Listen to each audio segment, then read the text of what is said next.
Oh, okay. What up, YouTube? This is your boy Ligo, one half of Enduro, and this is just a random talks. It's nothing really serious. It just I was just supposed to be on Micah's podcast. I was trying to get on that, but things happened to him, so it's cool. I'm here with Poppy 2K. What's going on, Poppy? What's going on? Thanks for inviting me, Liger.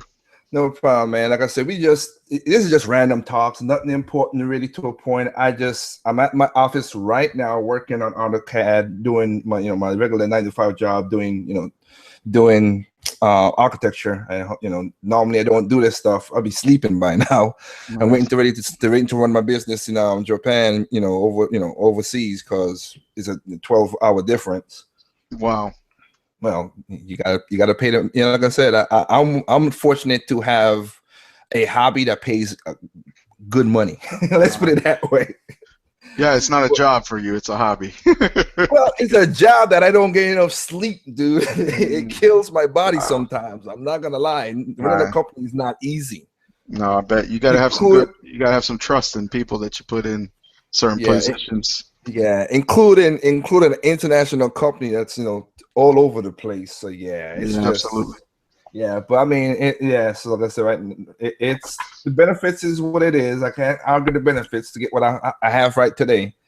But you got to put in that work, man. You got to put in that work. You gotta protect the home, man. Protect your space.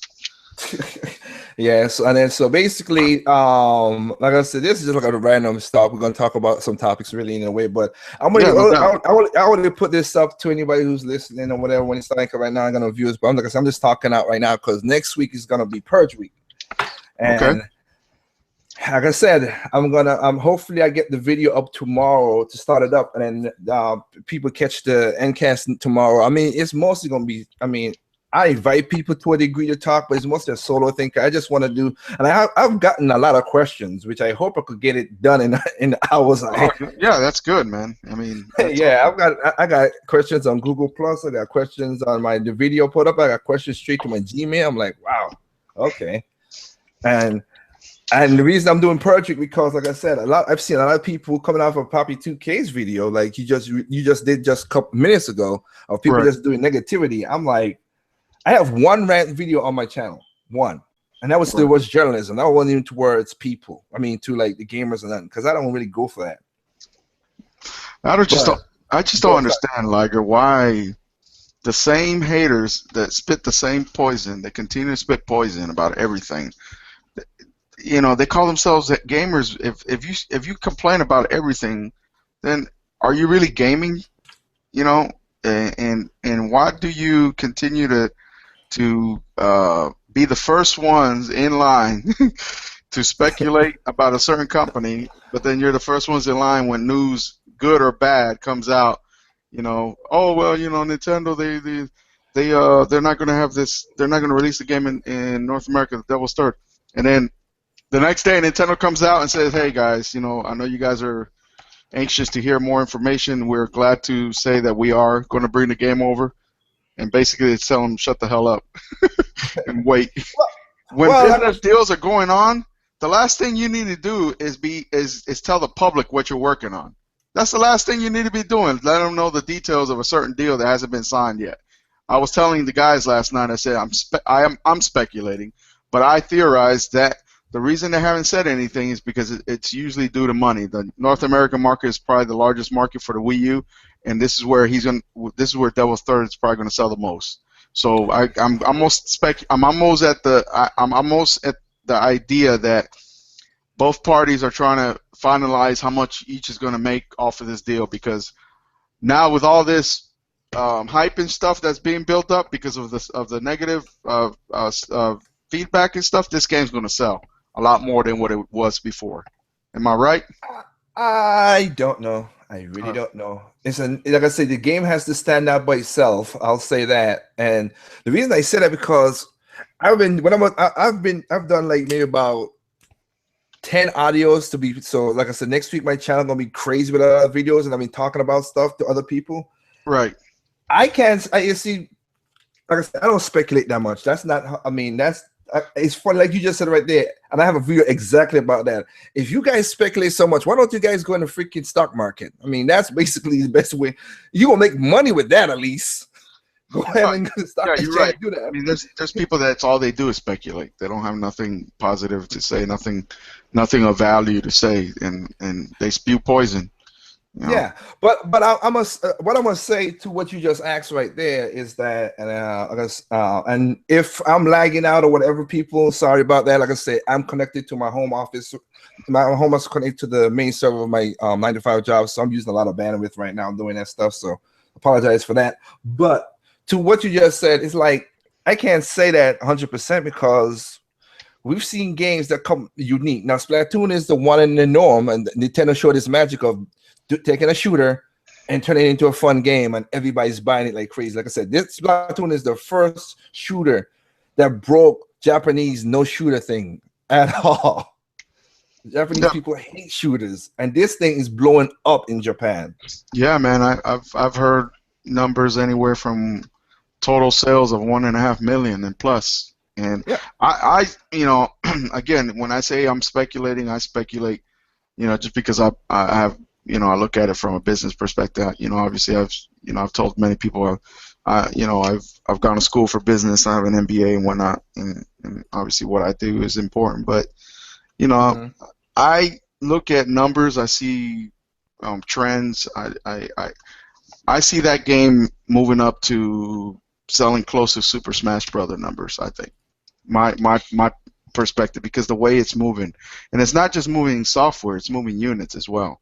And then what's happening is the domino effect. Oh, you're talking about Splatoon. Yeah, the domino effect that's happening. The ripple effect. Okay. Yeah. That Okay. It's also going to help sell other software, because people that didn't have a Wii U, now they're going to see, oh, look at all these great games that they missed out on.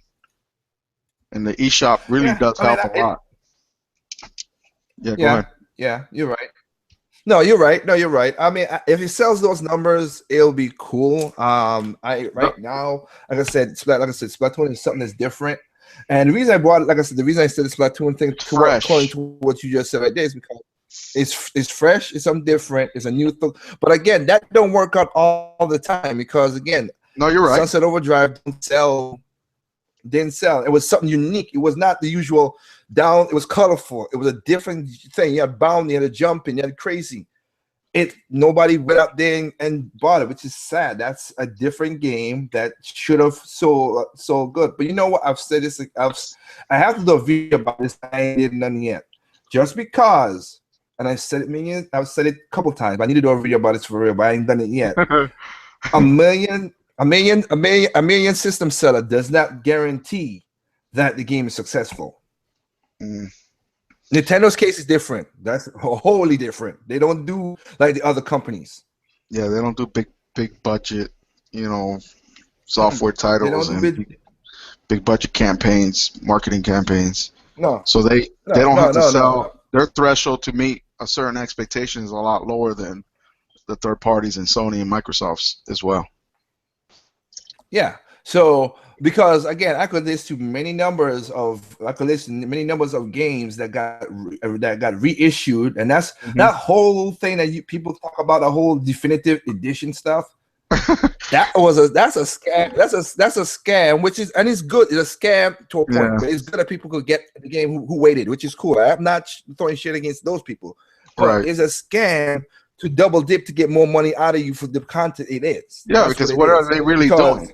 All they're doing is taking the data and migrating it over to the new platform. They're hardly doing anything as far as optimization or adding new content to it. So they're just charging you $60 again after they themselves devalue their title. How many times have you seen games that start off at $60 and after like 3 months you can find them for like $20 in a bargain bin? I mean, that's a bad precedent, and it's set already. They've already accustomed the fan. Hey, Liger, you still there?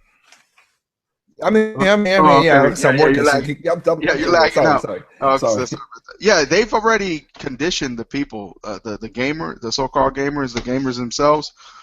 They've already conditioned people. It's like what Steam does. Steam conditions you to wait for what? Those summer sales, those winter sales, those back-to-school sales. Yeah. You know, those holiday sales. They've already conditioned gamers to wait for that instead of having you pay full price for a title that you know for a fact in a few months, if you just wait, it's going to be down to like 50, 60, 70% off, and you're going to get a better return on your investment, right? Well, essentially that's what third-party publishers have done to their content. I mean, think about it. How many times have you gone to a gaming store? I'm not stating GameStop per se, but they're the largest retailer of gaming. But when you go into these stores, the title of the month is the first thing that you see in your face, hitting you in the face, right? Yeah. They're gonna have the big ass posters, the big cutouts, the little, cardboard cutouts. They're gonna have the guys wearing the little lanyards around their their necks, and the shirts with the logo of the title that they're trying to push. And not only that, if you don't go in there for that title specifically, they'll ask you if you know anything about that title, and if you're interested in that type of title or whatever. And that's how they do it. They basically understand that most people are easily convinced, okay, with just the slightest bit of hype. And if people see pop-up ads, if people see those little cinematic videos that they pop up, and they show you, a little trailer, right? Or if you go onto a website and the outside borders of that website have nothing but like the wallpaper of that title, and you got the little video playing in the background, and then all the news is talking about, all the video game news or all the media is talking about that title, you're more susceptible to buy into that hype, because you think, well, shit, if reputable sources are saying that this is the smash hit of the summer, then I need to jump onto that bandwagon, And a lot of these gamers are bandwagon gamers. They can't think for themselves. They fall into the hype. They believe the hype. They also are easily convinced that whatever their friends are playing, that's the game they got to play, so they got to buy that game. Even though they don't like those type of games, just because their friends don't want to play that game, they're going to go and buy it. Bloodborne. I never understand that. I never understand that phenomenon. But you know what I'm talking about, right? Well, yeah. I mean, I never bought a game because somebody else is playing a game that list. Let me be honest. That's how marketing if somebody works, though, trusts. Right? But if word of mouth. No. Well, yeah. I mean, word of mouth is good to a person I trust, and that's for like a person I've been playing games with for like years. But a YouTuber has not pushed me to go buy a game. Has it perked my interest? Yes, but it doesn't make me say, "Oh, I got to buy this game." No YouTuber has ever done that to me, and they never will, because I don't buy. As one of my hashtag is for the Purge Week is speak with your wallet. I never bought a bad experience game. Yeah, because you understand this you understand the madness that is hype, and you don't fall into it. So you actually take a wait to see approach.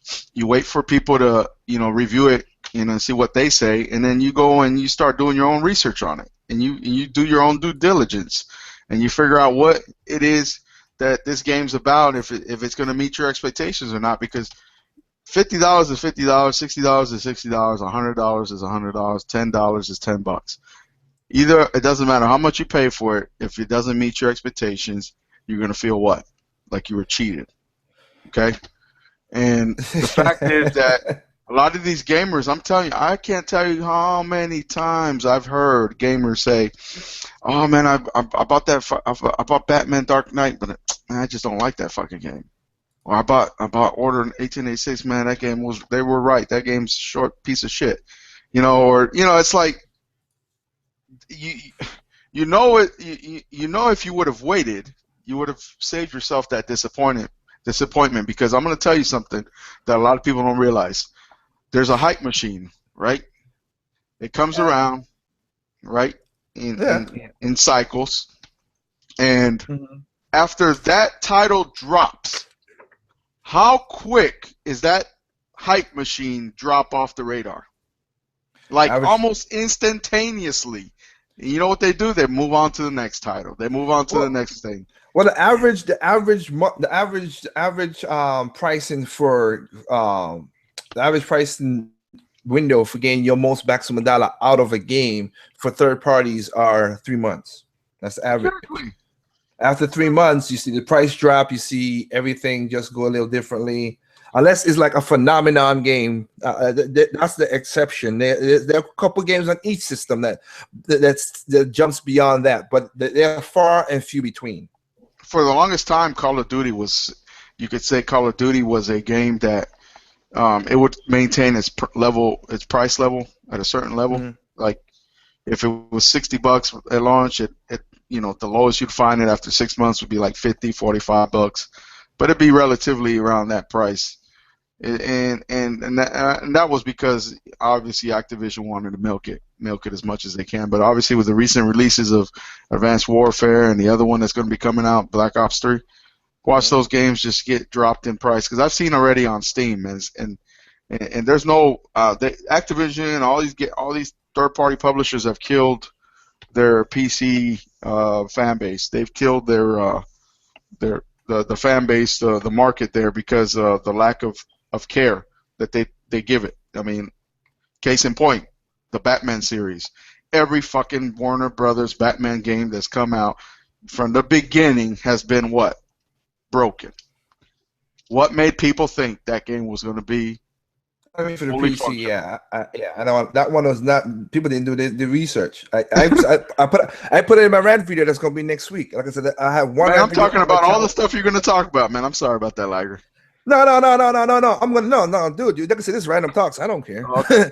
I don't care. Like I said, it's gonna be in a format. But I talked about. That's the next video that's gonna be. That's the only rant video gonna be next week. I might have a second one because my sister wants to say something about people about Splatoon, so she might go crazy. And you know, how about Splatoon there, Liger? How many people complained about Splatoon not having a certain feature or features, and then they went out and bought the fucking game? Because you know what they did? They fell into the hype that their friends bought it. They were having a blast. It was something fresh. They didn't like what was on the other platforms, and they jumped on it. Right? Hey, I saw it. I ain't gonna deny it. I did saw it. You know, these are the same. But the thing I'm saying, and the thing that killed me is that there's some people out there. Like I said, I looked at.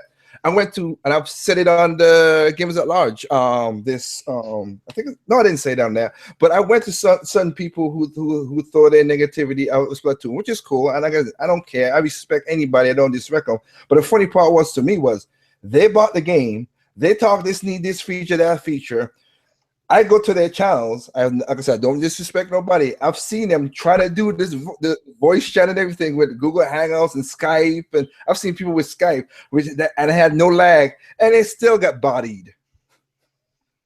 Yeah, but the thing is this, man.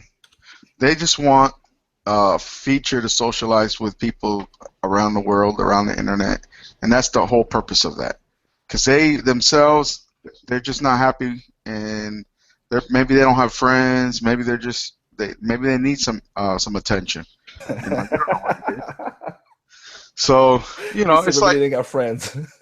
Yeah, it's true, man. Some of these people are so antisocial. Oh my! If it wasn't for fucking Google Hangouts and shit like this, these motherfuckers wouldn't talk to no one. I'm sorry. You know, I think about it. How many of these guys would you like when you were growing up with? If you met them in real life and you see how they act and how they are. Would you actually befriend them? Would you actually talk to these people? No, you wouldn't, because you don't want to deal with that drama, you know?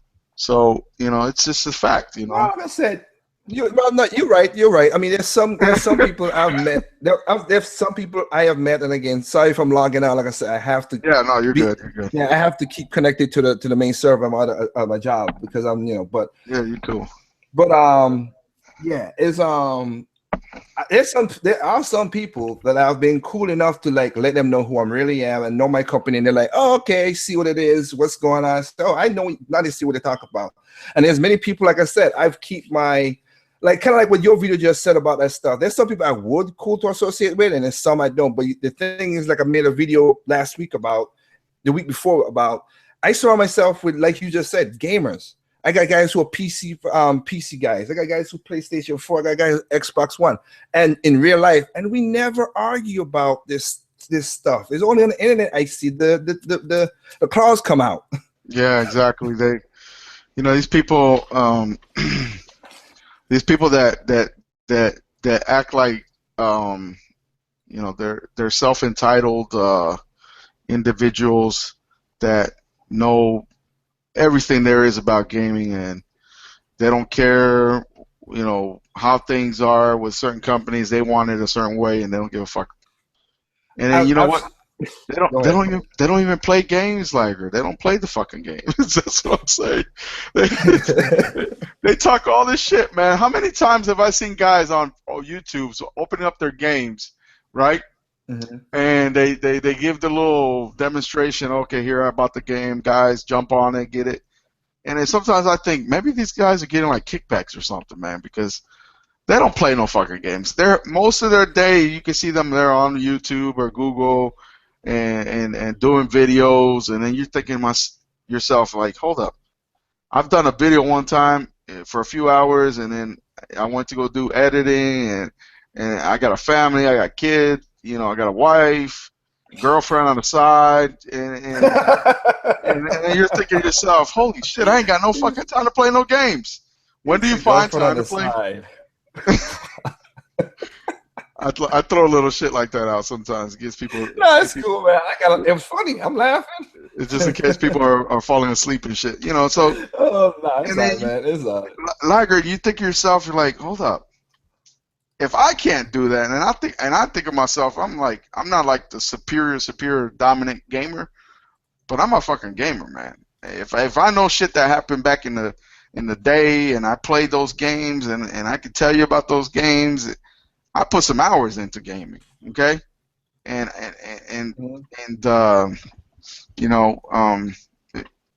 It's like if you're putting out 4 or 5 videos and you're doing podcasts and you're jumping from one cast to another and doing a video in between and then talking shit about one guy and then going back to talking to another guy, and it's like you ain't playing no games. And then you do your little box opening, and then never talk about the game again.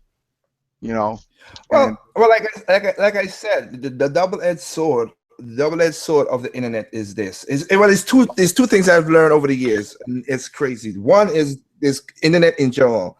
We have coming from, again, I come from a poor country and everything, but whatever. But we have the technology, because I would think you just maybe at least you remember Encyclopedia Britannica. I had a whole set of those motherfuckers, man. My parents they had the Encyclopedia Britannica. I'm gonna tell you a story about that. Back in the day, guys, there was people they were the salespeople. They walked around and made cold calls. Mm-hmm. Okay, they walked to your fucking house, knocked on your fucking door. They had a Encyclopedia Britannica in their fucking hand, and they asked if you can let them in, because they talked up a nice little game in front of your parents, and your parents would let them in, and then they would tell them, do you want your kids to be better in school? Do you want your kids to be ahead? Do you want your kids to get all this information about what makes world and all this other shit? And he's like, well, the Encyclopedia Britannica, if you guys have seen it on television, have you not? Yes. Well, have you not always wanted your child to learn more than what they're being taught in school? Yes. Well, how about if I gave you a deal for 35 Encyclopedia Britannicas and a light-up globe for $1,900? But no, I know it's a lot of money. How about this? Seeing that you're a big family, we're gonna hook you up. I'm gonna talk to my manager, and we're gonna see if we can get you down to $1,200. And if you can do those $1,200 in 6 monthly payments, then you will be brand new owners of an entire Encyclopedia Britannica collection. So my parents, thinking they were trying to help us out, bought Encyclopedia Britannicas. It's heavy ass fucking books. They weigh like 20 pounds each, and they bought a bookshelf to put them all in, and guess what happened? AOL came around. Yep. And the internet was put them out of available business. and put them out of business. So but you know what I did? That's what happened to you. Still have those encyclopedias. So do I. So do my. Yeah. They still got my mom. They still got that little light up globe that they gave us. But you know what? But my point to say right there is that, and Fly, you just asked a question, and now you ain't missing nothing, man. It's just random talking. We're just talking, just normal stuff. So there's nothing really. I'm talking about nothing. Tomorrow is when I'm gonna ask a lot of people's questions, if questions they want to do for the endcast about 7:05. But to continue our conversation, Poppy's like, no, but like you just said right there. Yeah. I had the same experience as you. Don't get me wrong. My mom, and that's the thing that killed me. Like, isn't that a thing for people who come from, which is the next topic? I wish I could do certain topics on my channel, like not relationship, but not relationship. I mean, like to you, because I do a radio show as well, like a real live radio show on stations and stuff like that. And we talk about topics of Black America, Hispanic America, all these stuff, really, like real stuff. That's why I say some people who know me, the radio station and everything else. I mean, I got you have a station in which part of Florida are you part of? I'm in Palm Beach County. Okay, no, it's not down. It's in Miami. Yeah, well, yeah, I know where it's at. Yeah, well, no, I mean the station that broadcasted live. But anyway, forget that. My point is we have all this we have all the places to get knowledge on the internet, vast amount to get knowledge, but we still can't get wisdom. That's no matter what you do, because that's experience. That's life. Yeah, but you see that. But again, people don't use that. Like you just said about my Arkham Knights. Origins was a broken piece of mess on PC. So why did you just wait for the? Why did you pre-order and buy day one for the next game? I don't know how people pre-order. I don't know how what is the fucking purpose of okay, I'm sorry, man. I'm gonna go off on these guys. What is the fucking purpose of pre-ordering a digital fucking release? Hey, you get the DLC and the content and everything else. No, don't look. I'll say this. Don't get me wrong. There's one game that's on my channel right now that I might have to pre-order with a special edition. Don't get me wrong. But here's the kicker. The last time I pre-ordered this game was 2013. When it first came out. When the pre-order happened, you got everything. We talked about this on the Endcast, the Project Cross Zone 1. Mm. You got the disc, you got the CD, you got the book, the art book, all that stuff for the same price. It didn't change. It was still $39.99. But if it's listen, I'm gonna tell you guys something that I've noticed, and this is just my experience. I don't know for a fact, but there's a certain window of opportunity for everybody to purchase these games digitally, where you get all that stuff you want and you still save money, and at the same time you save stress or anxiety from all the broken issues that the game has, all the bugs and whatnot, glitches. So sometimes if you wait, it's better, because I'm going to tell you a secret that Dark Souls 2 is going to come out with a Game of the Year edition or something like that. So what Namco Bandai did about a. What do you mean? No, Bloodborne. You mean no, Bloodborne. Dark Souls 2. Dark Souls 2. That came out for the next year. Yeah. Okay. No mistake. No, that's okay. They had a DLC with that game, right? Mm-hmm. Planned DLC, so people bought the season pass. But you know what Namco Bandai is going to do this year? They're going to release a Game of the Year edition with all that content for like $40. Plus fixes. I think they're gonna do the same thing with Batman, but again, I could wait. I don't need to buy it right. I got too many now. games as it is, man. I got more games than time. Well, yeah, because you're a family man. You gotta do stuff. I gotta run my company and do a regular job. Like I said, right now I'm talking to you, and I'm doing calculus right now while talking to you, which is hurting my brain a little bit. Oh shit, man. Nah, well, it's architecture. It is what it is. That's what I'm in school for. I said, I mean, the company happened well, my company that I'm run is happened mid during my college stay. So I made a promise that if I came to America, I'm not gonna, and I get a degree, I'm gonna find a job in my career, in my degree. I mean, a career in my degree, and I'm like, I have to do this. And so far, the people I work for are one of the coolest cats I ever worked for ever in my life. My boss is a cool boss. And he kind of helps me reflect me being a cool boss on my company, because nobody has really, hated on me with my, with working with me as a boss, because he shaped the way it is, because he's an older guy, of course. But the thing is, like I was saying to what you just said right there, is like, I could wait. We have lives, we understand. And I understand the younger gamers who are younger, they got more time than us, and that's acceptable. I respect those people. We all were younger gamers, right? Yeah. The difference is, of course, when you're younger, you didn't have the money, but but you had more time. Now you're older, you don't have the time, but you have the money. That's my dilemma. That's what it is. It's grown up. Like I said on Gamers at Large last week, they were like, man, adulthood is overblown. I'm like, not my adulthood. I like where I'm at. But the thing that killed me is again, the Batman thing like that. Like I said, I'm gonna buy Batman Arkham Knights. I want to finish the trilogy. I have not watched any people's gameplay fully through, because I want to experience it myself. I just see the reviews, I see what it is, I say, okay, it looks good. PlayStation 4 got the best divinity version, whatever. Hopefully, Rocksteady get their S together with WB and fix the PC version, because I don't have a PlayStation 4, I'll buy a PC, but I could wait. I want to get the game, but I did my due diligence, like you said, and I could wait until it comes.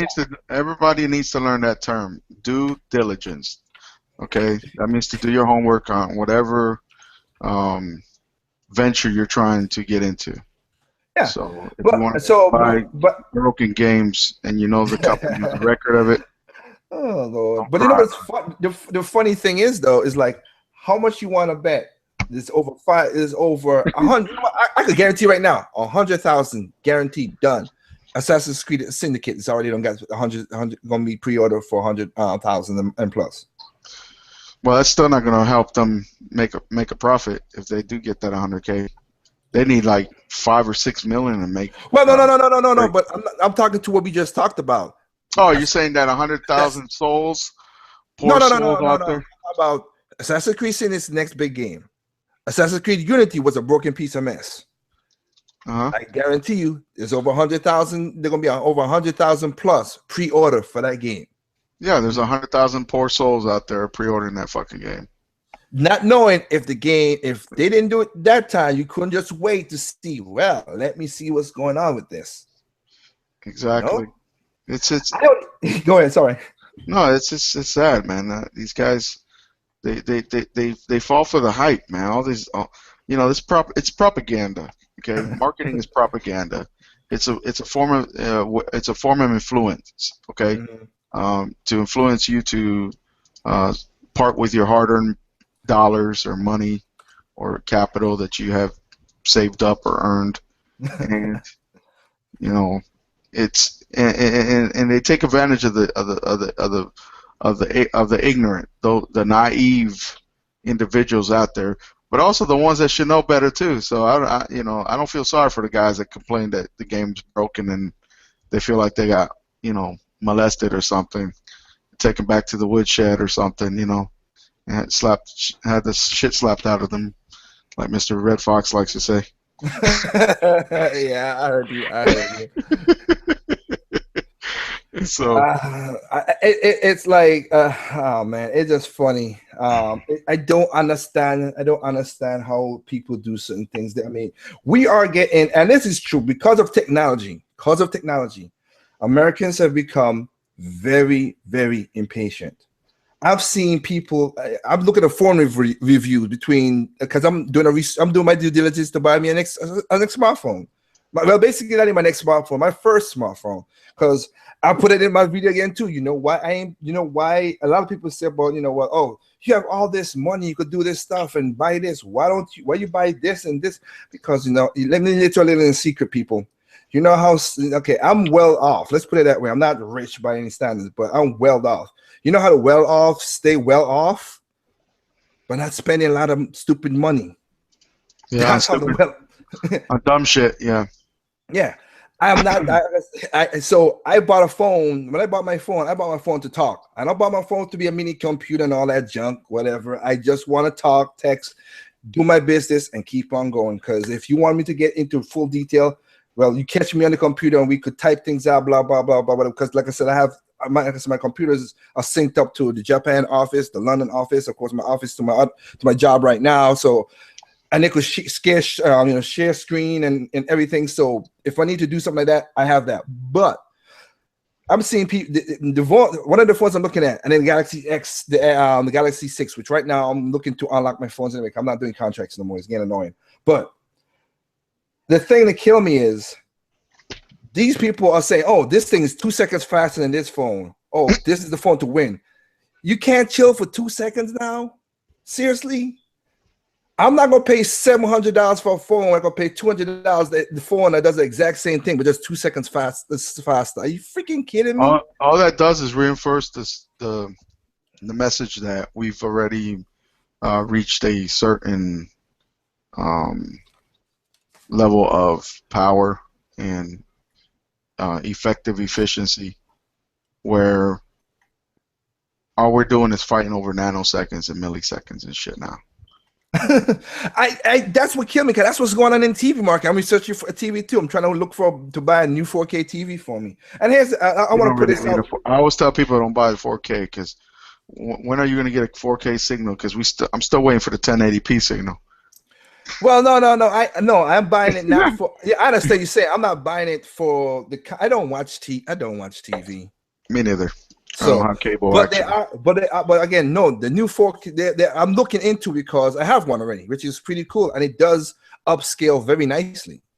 Oh yeah, I mean, I'm just saying for what I'm using it for. I'm not saying it for any. Again, I'm doing my own. It's my money. I'm doing my own due diligence of finding stuff. I'm not saying anybody buy what the hell they want to buy. Just do your research. My point was, you have stuff now that you could buy for, like, Seki has a cable that literally has a processor chip in the HDMI to upscale. Upscale 1080p format and 720p format. You have TVs now that have has 6 cores. Some people don't even have 6 cores in their freaking computer. No. And the TV now is doing 6 cores upscale and all that stuff, whatever. Again, it's just one of those things I'm doing. But if you go to like CS and you see how people are going, oh, this is down to 0.06 milliseconds. This Consumer Electronics Show. And then you see other people saying like, oh, well, my TV is going to 0.066 milliseconds. I'm like, those are so small intestinal numbers. I always tell people, as long as you get in 1 millisecond gray to gray, you're not going to see any difference. If you get 2 milliseconds gray to gray, you're not going to see any difference. If you get more than 5 milliseconds gray to gray, you're going to see a small impact on, fluidity, but it's not. I mean, compared to what it was back then when the LCDs were first introduced to the mass market. I mean, all the displays are pretty much similar now. Well, like I said, OLED is when that drops down. They have organic, liquid emitting. Yeah, that has its own advantages, which I've seen up close, and I'm like, okay, that's pretty cool. Again, I'm not R by TV. I only want to do that because I do need to. Well, then you're gonna spend some big money on those, because the OLEDs are still pretty high. Oh, I'm not spending that much money on those TVs, homie. I'm not going to. I'm looking at stuff. I said I'm researching. I'm talking about like the Magnolia brands, like the Best Buy Magnolia class inside the little dark room when hardly anybody goes into except for the big dog, the big ballers. Yeah. Shot collars, bralers, sitting. But you know what's talking about that? There's the next video I'm gonna do again. It's coming out next. I'm giving you too many ideas, man. You got to give me some. No. All these videos of the audio for these things are done. Nice. I just need to put them together as like you said, editing part. The audio is done. Time, man. That shit does take time, man. I mean, listen, yeah, YouTube I can see how it can be a full-time job, but at the same time, if you're gonna do this shit, be right about it. Be fair about it, man. Don't. You know, there's all these big fucking YouTubers now that make a pretty good living off of this shit, and I don't hate them for it. You know, they're pimping. They want to pimp. Let them pimp. I ain't never knocked no person's hustle. But listen, always remember this, and don't ever forget this, that there's some young kids out there susceptible to your propaganda, that all you're doing is setting them up for failure. And in the end, in the end, they're going to be influenced on your opinions, and on your opinions alone. Because whether you believe it or not, you become a role model to these people out there. Now, I don't want to be sounding all sentimental and shit. I'm just trying to see if you're paying attention. But what people need to realize is that whether you believe this or not, if you're an adult and you're balling and you're making money off of this shit, and you're selling platforms, and you're selling products, and basically being a personal QVC for people out there, you know. Think about it. Every time somebody does an unboxing, what are they trying to do? They're trying to show somebody else that it's okay to spend $60 on this broken piece of shit because I did it too. Okay? Oh, when somebody gets those little crates, those little loot crates. Yep. They don't ever tell you how much those things cost. Okay? Most of the time, no, yeah. Yeah, so most of these people think, oh, well, I'm going to go ahead and do this for my fans out there, so I get this loot crate subscription that I got for free, but I'm going to give them a code so they can go ahead and buy it, and I get a small revenue check out of that. Mm-hmm. They need to be straight up with people, man, because I'm going to tell you something. There's a guy, his first name starts with a hip, and his last name is Gamer. You can say him. I don't care about him. Okay. He'll come to my channel. Hell, Mr. Hip Hop Gamer. You know, I like the guy. You know, he's a rare breed, and he's had opportunities that many others wouldn't ever be able to achieve. So I don't hate the man. But what I do not like about is that he throws in these marketing terms in there, right? Like his partners that he works with, but he doesn't specifically come out and say, you know, I have an affiliation with these people where I'm profiting off of. So when I make recommendations for certain products that they sell, you're paying me too. I'm making money off of it, and that's not right. Like that's just me. I guess I have a conscience. I wouldn't be able to go to sleep at night thinking about that shit, man. Thinking that I'm fucking. Well, but like I said, but you know what? It's human nature. There are some people who are just despicable. There's some people who's gonna always. And when I see like these laws, people putting up to do stuff like the lady up in what was it, up in New Jersey, whatever, when her son died from the fireworks, putting the fireworks on his hand. She's like, we need to put more laws for the fireworks. I'm like, are you kidding me? There is a law already. So every time everybody's acting up like a fool. Because I thought you're not supposed to have fireworks unless you get like permission, like a permit or something. Some states, not all states. Okay, well, if you don't realize that you have an explosive material on top of your head and you light it up, the possibility of it exploding on top of your fucking dome is very high. But the thing that killed me is that she's like, we need to make more laws about this. There is a law. The law is stupidity. It's basically if you know what, your son is not around. That thin the herd. Smarter people should come along now. That's the way I look at life. Yeah, thin the herd. I've heard that before. Yeah, I mean, I feel for people who lost their lives, but if you do dumb shit, I can't help you. I can't help you. You thin the herd. You don't have kids. One less bunch of people I have to worry about, as Titus say, clogging up the highway when I'm trying to get to work. He thought it was gonna be funny, from what I heard. I read that. Well, funny could be dead. He had the last laugh for what? I'm sorry, man. I'm sorry. Nah, it's cool, man. It's stuff like that that kills me when I see people do stupid stuff like that and don't see the circumstances of what's gonna happen. I can't. I don't feel sorry for certain people like that. Like I said when one of my videos with the whole when people always talk about, oh, well, Nintendo's not raising families, whatever. Yes, they're not. But again, they don't want a lawsuit. Every company gets lawsuited. I got lawsuited, hell, 2 times in my life, and I don't want, and I won them, but it's pain in the ass still. Yeah, man, it's a lot of drama you got to deal with, a lot of stress, man. Just the thought of that somebody could take away money that you've earned rightfully, they can take that away from you because some judge with a fucking mallet pounded against his fucking desk and said, "Case closed." Well, it's not even the judges. It's not even the judges. It's also sometimes it's the jury who get caught up in the whole. Oh wow! I feel so bad for their pain. $4 million. Like again, lady who basically killed herself trying to get a weed for her family. Again, I feel sorry for her children. I really do. But if they warned you, during the contest, you sign a waiver, and told you desaltization will shut down your body, and you still, some kid said that. I don't. Team, what's the name? Oh, that's it. Yeah, I know. I mean, it gotta be George. Oh. Yeah. What the thing is you call it. Is that she still got 4 million because the people felt what do you call it? The people felt the jury felt sympathy. But because so in other words, they override the waiver because they awarded the family $4 million.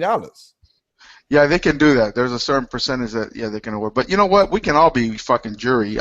As a matter of fact, I'm gonna raise my hand and say I was one of the lucky souls here in this great state of Florida, where I was elected to be a juror, and thank God I didn't have to serve more than a day. Because I'm gonna tell you something, waiting in those fucking rooms to be called to decide someone's fate and make life changing decisions on behalf of others is something that I just don't feel like doing. Trust me. Everything that you just said right now, I've thought about that. When I was sitting in there that day, I had to miss a day of work because of that.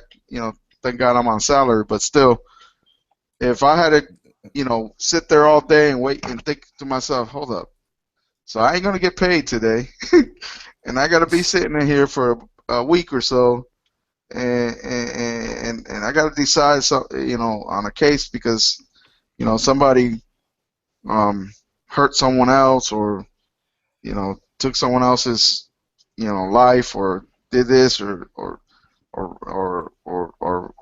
committed fraud against someone.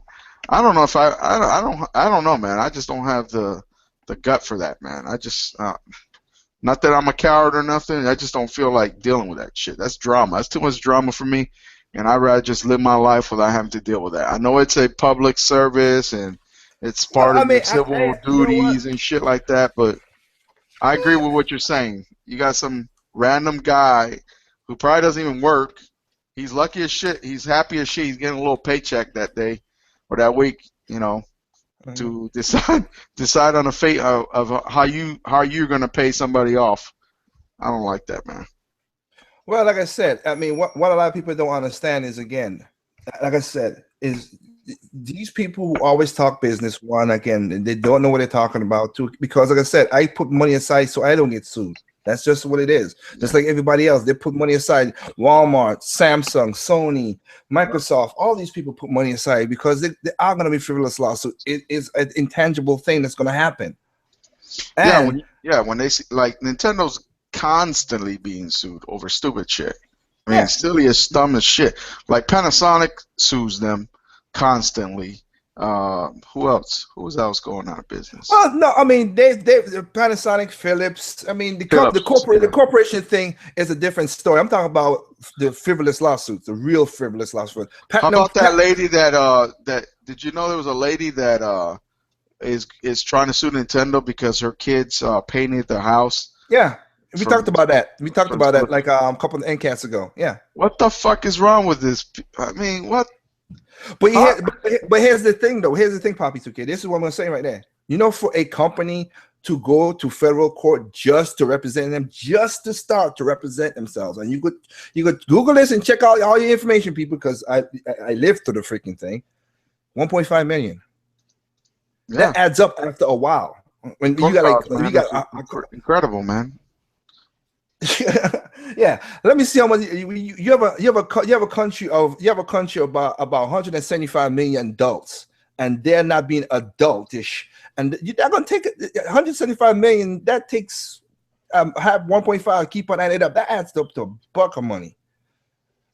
I mean, like I said, that's why we have all these stupid directions. They popped out saying this and don't do this because of stupid people.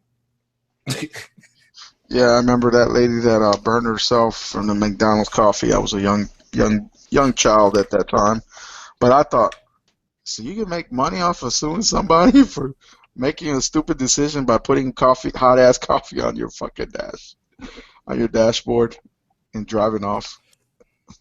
Well, that's the reality of world. That's the reality of the world today. A lot of people, you see, I've said it. I'm gonna say it in my videos too. Look, if I was in charge of Nintendo, if I was the CEO of Nintendo and Water Spot, the share board and the share board guys would then fire me. Why? Because some of this I still have to put is by law. I still have to give them profit sharing for their benefits. Because some of the stuff that I would think would be for the gamers, and they wouldn't like it because it won't make the maximum profits. It's by law. I can't do it. What's up, everybody? What's up, man? Team everything. I was able to jump into the call, but yeah. Yeah, we just random talking, George. There's nothing really serious going on here. We're just talking. I know. It's called random talks. So. Yeah. What's going on there, George? Yeah, I'm doing good. Nice. But my point I was gonna say is just that it's just that I have to provide a secure future for my investors. It just is. I can't just say put this here and then this will be great. Let's do this, and then you know if the game drops, let's just say the game bombs, then they were like, well, we got to get rid of you, and they have the power to do that because it's a publicly traded company. It's a board. Yep, that's why you have a board. Every company has a board. Again, how much times I've said, and George knows this because I showed him automatically. Microsoft Xbox division, Microsoft, the main company board, wants to get rid of the Xbox division. It's not making money for them. The money profit margin is minuscule. Nothing that, and that's how rich people think. I'm just trying to tell people they don't care about gaming. Why do people think that gaming is the reason that Microsoft is in gaming? They're not in gaming because of fucking gamers. They came because they want money to proliferate their fucking operating system and their services. And now that the power is so readily available at a reasonable cost, they're able to actually put their operating system, which is going to be operating system OS 10, Windows 10, onto their Xbox One, and also on PC. Provide the similar services that a PC version would, and therefore connect the PC with Xbox. Mm-hmm. Yeah. I want to say something real quick about the whole investor thing. Like, a lot of people might think, yes, it does make sense for Nintendo. It does. In a way, people can say, yes, like how about the Wii U. But the Wii U just reached about 10 million sales the other day. That means it's going to hit 12 million soon. Yeah, it's probably going to... Now it's going to start speeding up. Yeah, it's going to start speeding up. Yeah, because you know why? It's a nice round number. People are like, oh, well, I won't be the only one playing then. Yeah. If that's how people think, that's sad again. It's the sheep herd mentality. Just like you were saying. God, I can't live like that. Sad, I cannot live like that. I can't live like that. It's a psychological figure. It's a psychological number where people see, wow, 10 million is a lot of people. Oh shit! You know what? Yeah. The Wii U's not that bad. Let me get on that motherfucker too. Let me jump on that train. It's all about jumping on the train, man. Seriously. Splatoon, I'm going to tell you right now, when people heard that Splatoon sold 1 million, all that did was incentivize those on the fence to go and buy the fucking game and buy a Wii U. It's a fucking fact. I'm sorry. People are sheep. People are herds. They like to be herded. I'm sorry. They can't think for themselves. They need some papa out there, some papa figure to go and tell them how to fucking do the daily routine in their life. You know how to manage their life. And Splatoon sales are not even slowing down. You know, the past couple of weeks, it's still going up. And it's selling Wii U's in Japan. So yeah. Well, because like you said, Poppy 2K, Splatoon has the same effect as Mario Kart. That's the only game franchise other than Final Fantasy, I would say. Let me just to be honest, other than the JRP that stands like Final Fantasy, really, that has a cross trend over all 3 regions. Because, like I said, shooters never took hold in Japan, and this is the first shooter that's like blowing it out of the market right now. Well, you could say somewhat Metal Gear. Somewhat, because I remember on the PS2, Metal Gear actually sold like 1 million or 2 in Japan. You know, so somewhat Metal Gear because it isn't really like a shooter like Call of Duty, but this is one of the best sellers for Japan shooters for Japan in not even a long time, basically ever. Yeah. Because they're just eating it up. And hey, that's cool because, like I said, I have my contacts over there. I've talked to these people. They're pretty cool people. They're like, man, I never had fun in this game like before. I mean, and again, don't get me wrong. I like shooters, and everybody has their genres to try out. And it's the thing that kills me the most is what do you call it? Is that when the games that do something different, people don't buy them. Yeah, I'm happy Splatoon is doing good, but again, Sunset Overdrive should get the same thing. I did that. Sorry. I did that on my whole wallet. You know, speak with your wallet. I did Sunset Overdrive. It's a unique game. Yeah. You know, people would ask for new IPs. That's a fucking Nintendo game. That's what they said. It's got too many colors. It's got too many fucking colors, man. Come on now, man. I told Mr. Red Fox if it's more than 5 colors, and if it's more than 5 colors, these fuckers won't play. Go ahead. But Poppy, check this out. I don't mean to cut you off, George, but really, I wanted to say this when we were talking about upscaling and stuff. What is the hardest thing? What is the hardest thing to always get realistic? And when you see upscaling, as you just talked about how you go to CS and you see it, it is the grayscale, the blacks, the whites. That's the hardest thing because they always crunch and with processing differently. They go to CSS, go to CNN.com, go to all these people and look at what they talk about to get the blacks to natural black, to get the whites to show shade and everything. Because you have an artificial. Oh, I know why, but yeah, you have an artificial lighting source. That's why. No, I know why. Yeah, I know why. But my thing is to people who want these realistic graphics. Realistic graphics. That's why they don't age pretty well as an art style because our art style is vivid colors. We already know it's primary. It's easy to saturate them to stay fluent, and it all like I said, more Master Demon Blade. I can play my Wii right now. Don't look up. I mean, it looks gorgeous. Which one? It looks gorgeous. More Master's Demon Blade. Yeah. You're talking about that very rare niche title that people like discarded as soon as it came out or some shit like that. Well, not really. It was. But now you got all these bandwagon loyalists saying that, oh, yeah, you need to play that game. But when that shit came out, nobody bought the motherfucker. Now it's like a gem. I bought 4 copies of that and gave it to 2 other people because it was such a good game. So and they loved it. Well, if you have a PS Vita, you could get it for the Vita. It got to be done for the Vita as well too. And like I said, that's that shit craps on my fucking hand. I tried that fucking Vita, man. Vita, everybody's to their taste. It's too awkward, man. It's like awkward, you know. Well, again, I'm not. It's to everybody's taste. That's how I run my channel. Everybody have a different taste. If that's how you feel about the crap up your hand, that's good for you, Poppy. And I'm like I said, I'm not throwing shit at that. No, it's not I'm cool just that giving cramps people. on my I got hand. people when it comes It's to gaming. uncomfortable. I just want people to enjoy good software all around. If it could be Listen, multi-plat, it doesn't matter where it's played on. If it's a good What game, I'll play platform? it. Yeah. Yeah. what other platform it is, it could play that. And that game has has the arts. That has the art style. It has the art style You of know what? You know what it is, right? what? When people go play, when they go to the store, right? They there's a stigma about Nintendo when you buy a Nintendo game. It's a kiddie experience or some shit like that. So when Splatoon came out, I went to Best Buy. Right, there was no titles on there. I waited after they put some map packs in and updated some of the weapons and whatnot. So when I found out that the game was solid and they were going to continue doing those updates on a weekly basis, I said, you know what, I'm just going to go get it. So I went to the Best Buy, right? Mm-hmm. And the guy said, "Oh well, we don't have any more." Well, and then there was another guy that came in behind me. Said, "Oh yeah, we just got some in the back. They just came in a few moments ago."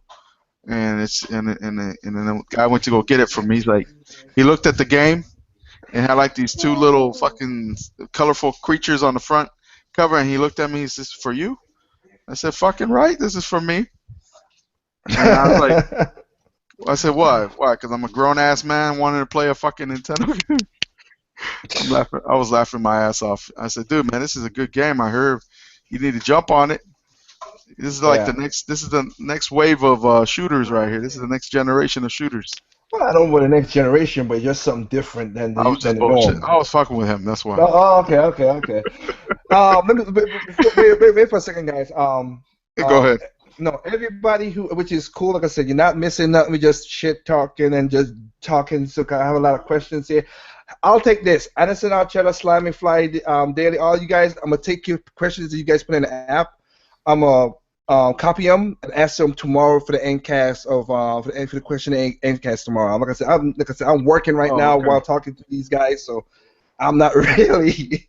I'm not. My mind is like not 100% there to answer the question fully most of the time. And some of it's a simple question because like I love Anderson, Archella, like.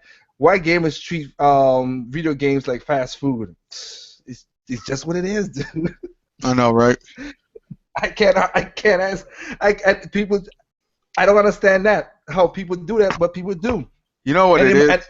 Go ahead. If there's one game that comes out and it seemed to be the next blockbuster title, everybody and their mama will be going out and hyping this fucking thing up because it's the trendy thing to do. Watch Dogs.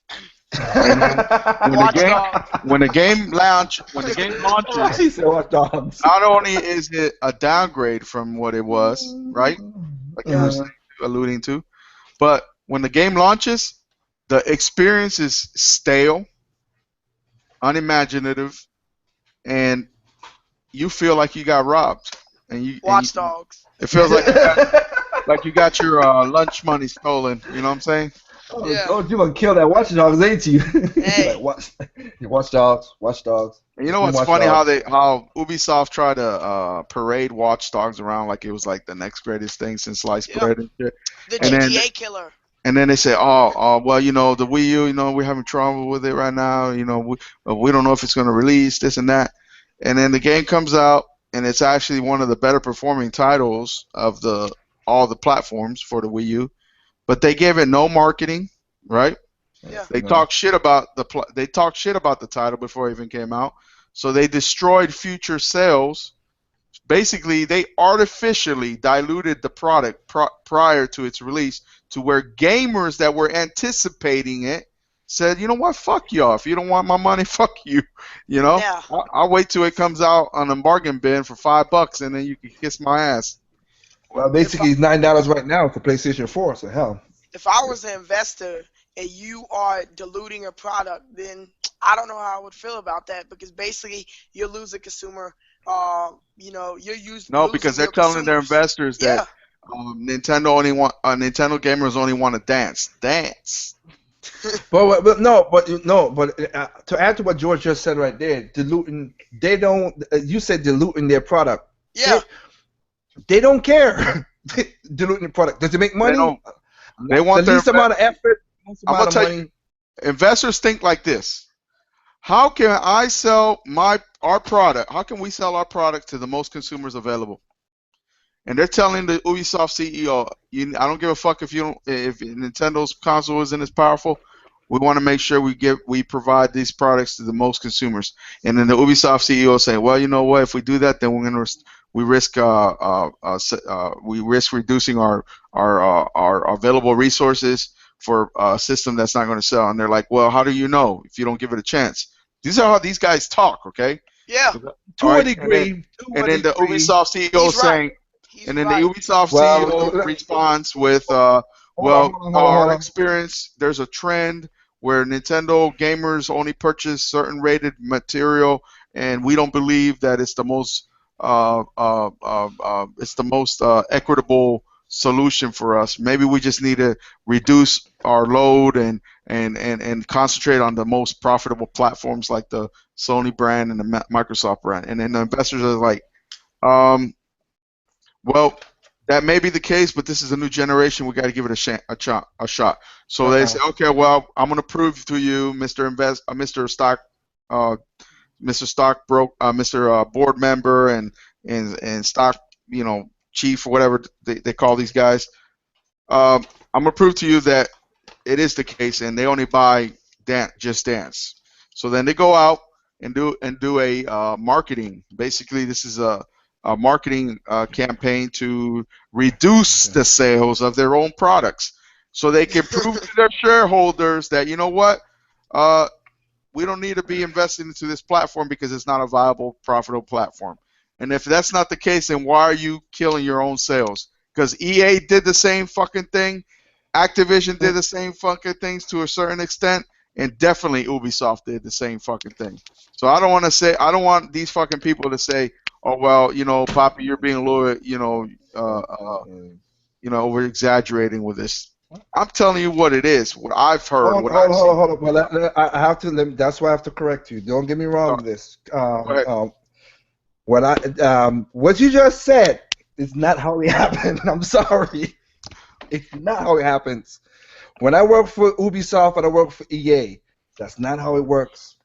What happened is they look at all the platforms and see what it is. To what you say to a point. Let me be honest to you. What you say to a point of getting a mass production out there, yes, because they want to make the product. They want to make more. Yeah, the more money. That's what the share. But here's the thing, though. When the executives have different perspectives, though.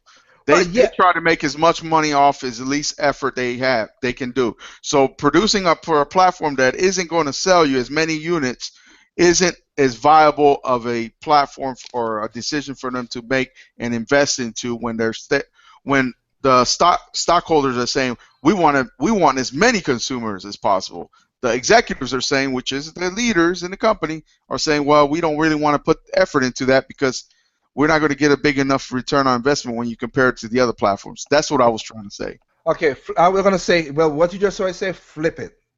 It's the investors that say that, not the executives. Because the executives comes and tell the shareholders, hey, this is what they're gonna do. Now, if you look at any Q&A, like for investors, like Nintendo, or if you go to the IR page, which I always provide those links to go through these things, so you can see the Q&A questions what these guys do. They ask, hey, so why can't we do it on this platform when we can't do it on this platform? Then they will put up. They put up. Honestly, you can see it on Nintendo, you can see it on Sony, you can see it on like I said, EA and all stuff. They said, well, because this architect is different. I'll give an example. This is the 8th generation. This architect is different.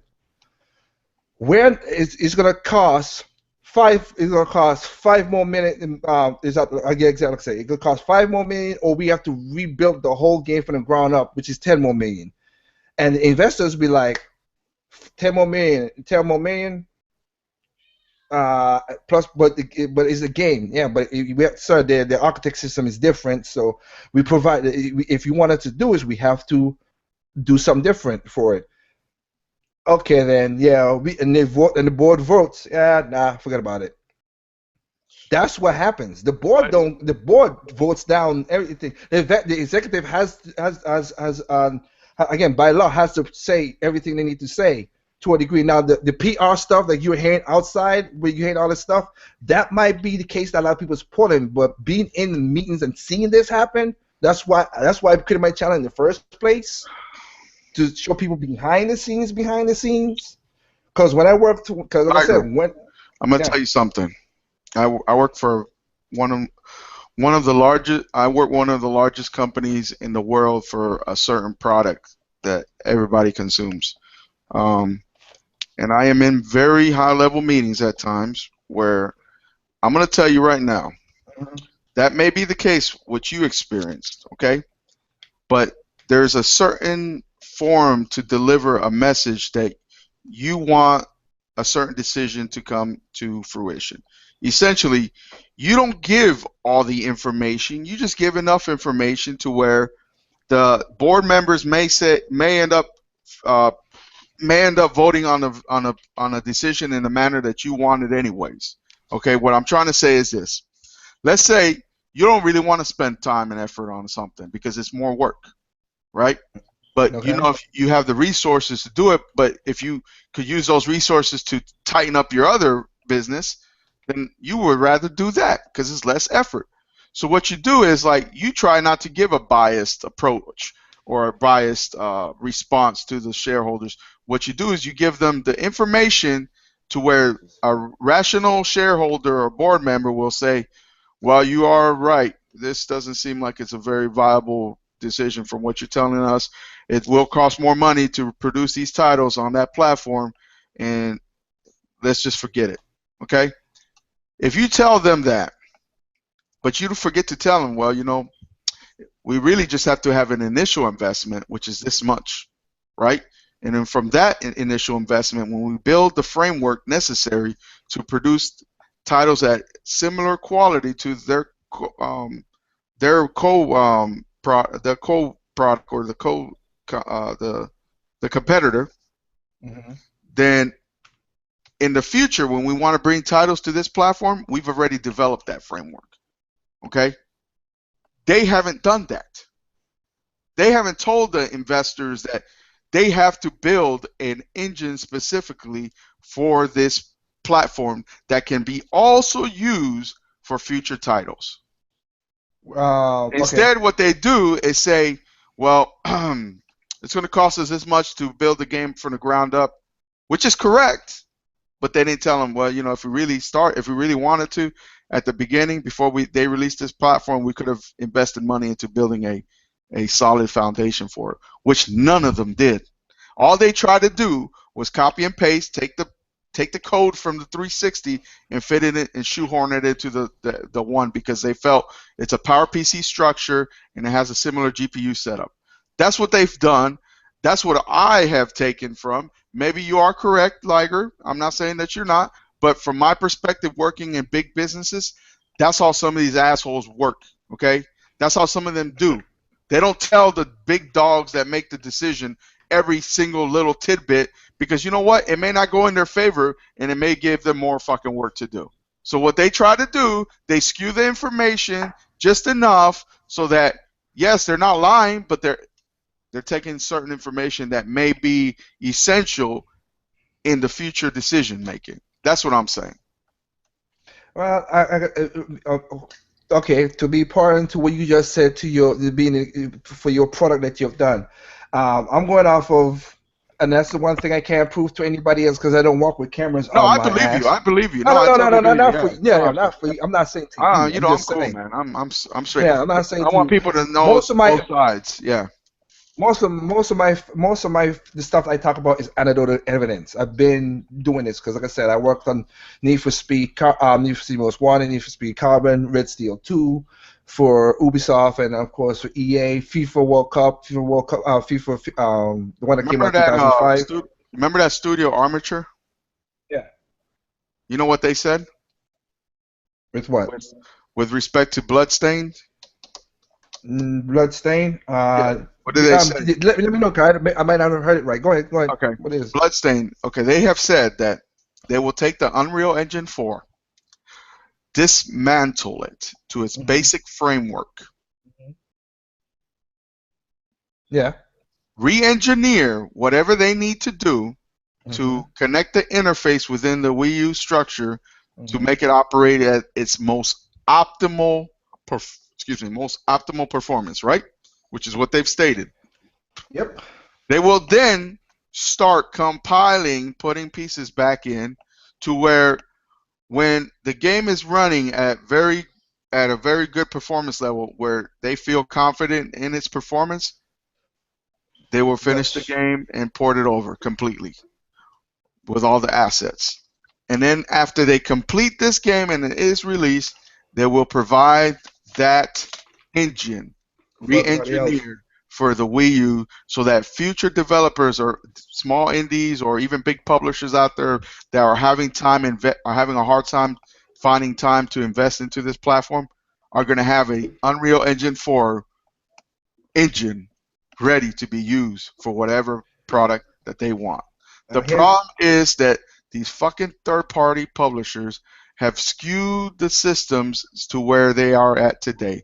They want you, as a consumer, to make a decision on a platform that is mainly a third-party system, a PlayStation brand and a Microsoft brand. That's what they want, because that way they continue to have control.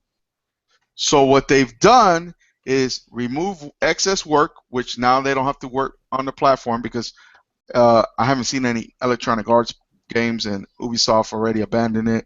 Activision isn't bringing out any Call of Duties or anything. Remember, the Call of Duty that was released for the Wii U when it first launched was Black Ops 2, right? Essentially, it was just a exact carbon copy of the Black Ops 2 game from the 360. They did not do anything unique to that platform for the Wii U. Oh yeah, they did, but go ahead. Well, it performed like crap. It didn't look any better. The textures were just the same. And yeah, and the only thing that was differentiating obviously was the control scheme. So that was the differentiation. That was the differentiation between it. Yeah. So the thing is that when they released Ghost, what was the problem with Ghost? Ghost had the same problems that the 360 had. That should tell everybody that the reason it's having the same problems that the 360 will give you the same conclusion that gave me. Now, of course, I'm not with those developers. I'm not dealing with them. But I do know that they have the talent to do very good fucking gaming experiences. Well, yeah, Trey Ark has said many times they love the Nintendo's experience because again, the nunchuck and remote has made. Yeah, I know there's. Listen, I'm not like those fanboys out there that say all these fucking Western developers are untalented and all this other shit. No, I know they got talent. I know they're able to do certain marvelous things. I know they can. They just don't fucking want to because someone is convincing them not to. Someone is telling them no. Who is it? We don't know who. We can only speculate. I ain't speculate. It's the publishers. Yeah. That's why no, on my channel, if anybody goes to any video I've said, I differentiate between publishers and developers. You have to, yeah, because the developers are talent. That's your talent pool. That's who's doing the job. The publishers hold the money back. Yeah, the money man. Now, to answer your question that you started this thing on, which is cool, is I will wait and see what Armature does. That's all I can say. That's all I can do. I hope, because the only game they have built from the ground up is Batman Blackgate. All the other games that they came did from the 3DS. Yes. Yeah. On the 3DS. All the games they've done has been ports. Exactly. So this is going to be a telltale sign. But I suspect that with their experience on the platform, they know what the platform can and cannot do. What experience? They've done the Blackgate ports. They've done the Batman Arkham. Didn't they do Batman Arkham Asylum? I mean, or City. They did that port, didn't they? Nope. Are you sure? It wasn't them. Who was that? It wasn't. I'm sure didn't do them. I'm sure didn't do them. It worked on, or was it? They did Blackgate, but I don't think they did Arkham City. I think that was. I think they did. Well, let's check and see. Batman Arkham Origins, Blackgate.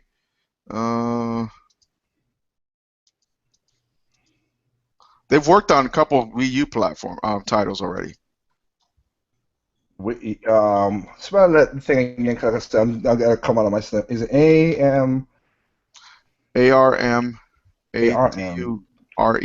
Yes. It must have been. It must have been Injustice then, I think. I don't know either. Still to a point. Let me just check because. Hold on, I don't want to. Origins now, shoulder interest. Let me see. Bloodstained Ritual. I'll just go on Wiki. Yeah. Unfinished Swan. Injustice Among Us. They did for Vita. Batman Origins. They did for everything. And then Metal Gear Solid. They did for Vita. They have. The reason I said that because they have not done coding for the Nintendo Wii U. That's why I said what I'm saying.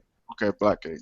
Yeah, no, I said they didn't do Asylum. I know they didn't do Asylum. Who was it that did Asylum? Because it wasn't Rocksteady. It wasn't Rocksteady. It was a part of WB. I forgot what it was at the point. They pimped it out. I heard that they pimped it out. I forgot that studio T or whatever. What's the studio name? I forgot that studio's name, but I know it's a studio under Warner Brothers Interactive. Yeah, okay, I know it was Warner Brothers Interactive, their team that did it in there. It wasn't freaking Iron Galaxy because they would have been. I got it right here. Yeah, on Armature Studio.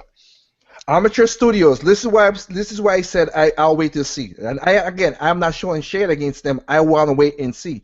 But when people talk about they're the people who did Metroid and blah blah blah, they did not do the coding. I don't know about Metroid. I've never. No. My point still. They have retro. There's retro developers within Armature that worked on Metroid Prime, but they. Yeah, but it didn't. They themselves didn't. Yes. No, and what I'm trying to say to anybody who's listening, they did not do the coding for those games. Kensei Tanabe is the one who did the coding. That makes sure that you don't fall through a wall, you don't clip through something. He did the coding. He was the overlooker and make sure the coding for those games was supposed to be. Armature has not worked on the Wii U software until now. Now, if they work closely, this is what I said in my video. If they work closely with NC Creates and they talk back and forth, that is good, and they maybe could produce what they said they're going to do, and I'm happy if they do it. I'm not saying if it don't work, but kind of like you just said, Papi 2K, I want to see proof first before I say anything.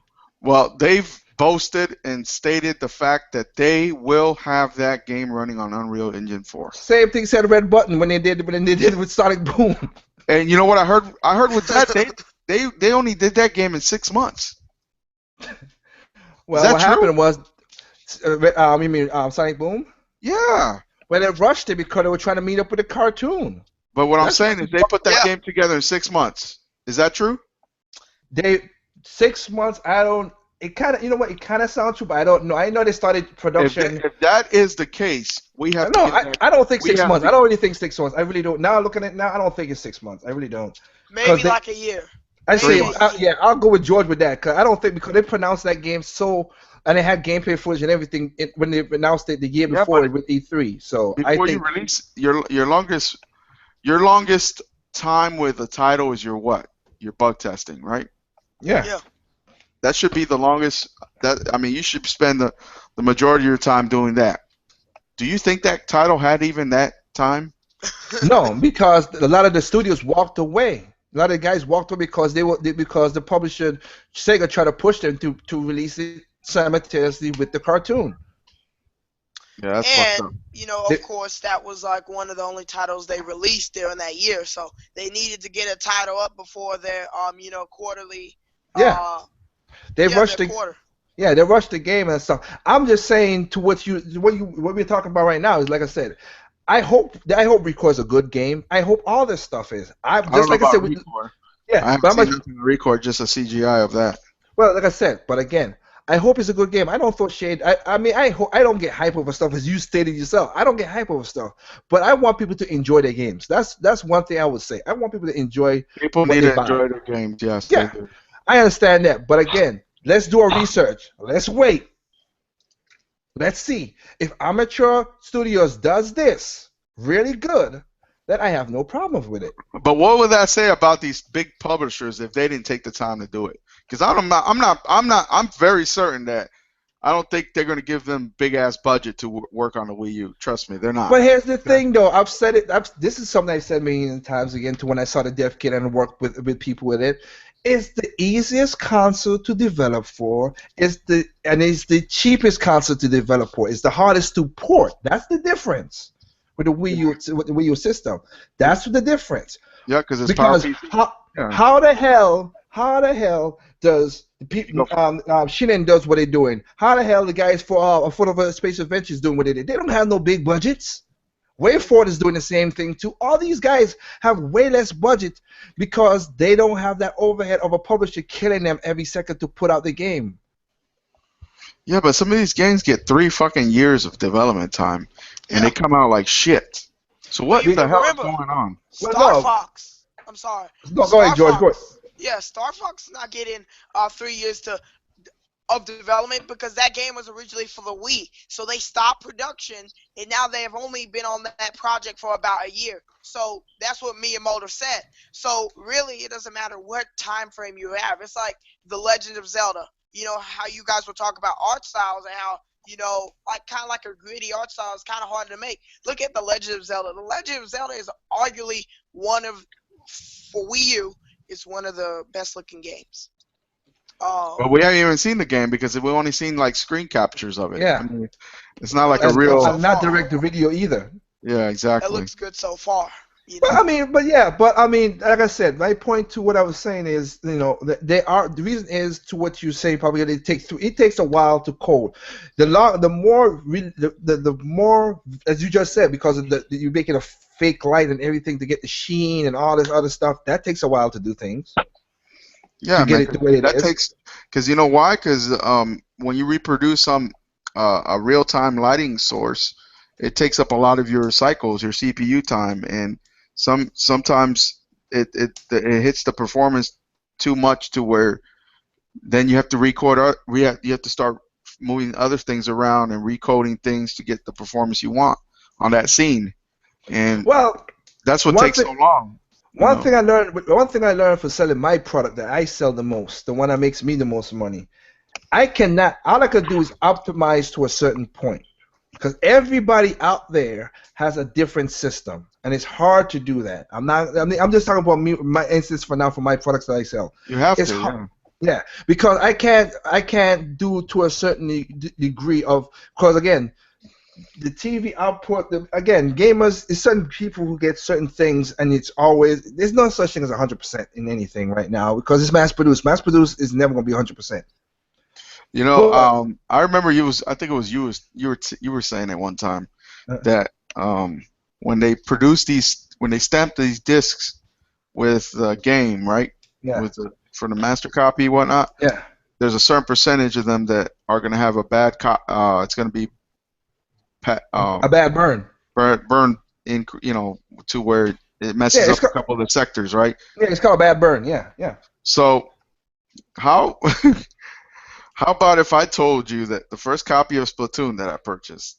Yeah, I saw your video. I saw your video.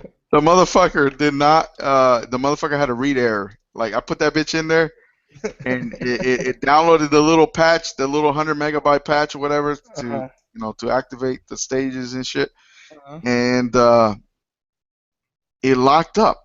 And every time I took it out, I changed my hard drive. I put it on the flash memory. Then I reformatted it, and then I said, I cannot believe it, man. I remember Liger was talking about this shit the other day. This has never happened to me before. I bought bootlegs before and never had this shit happen to me. I was like, this son of a bitch.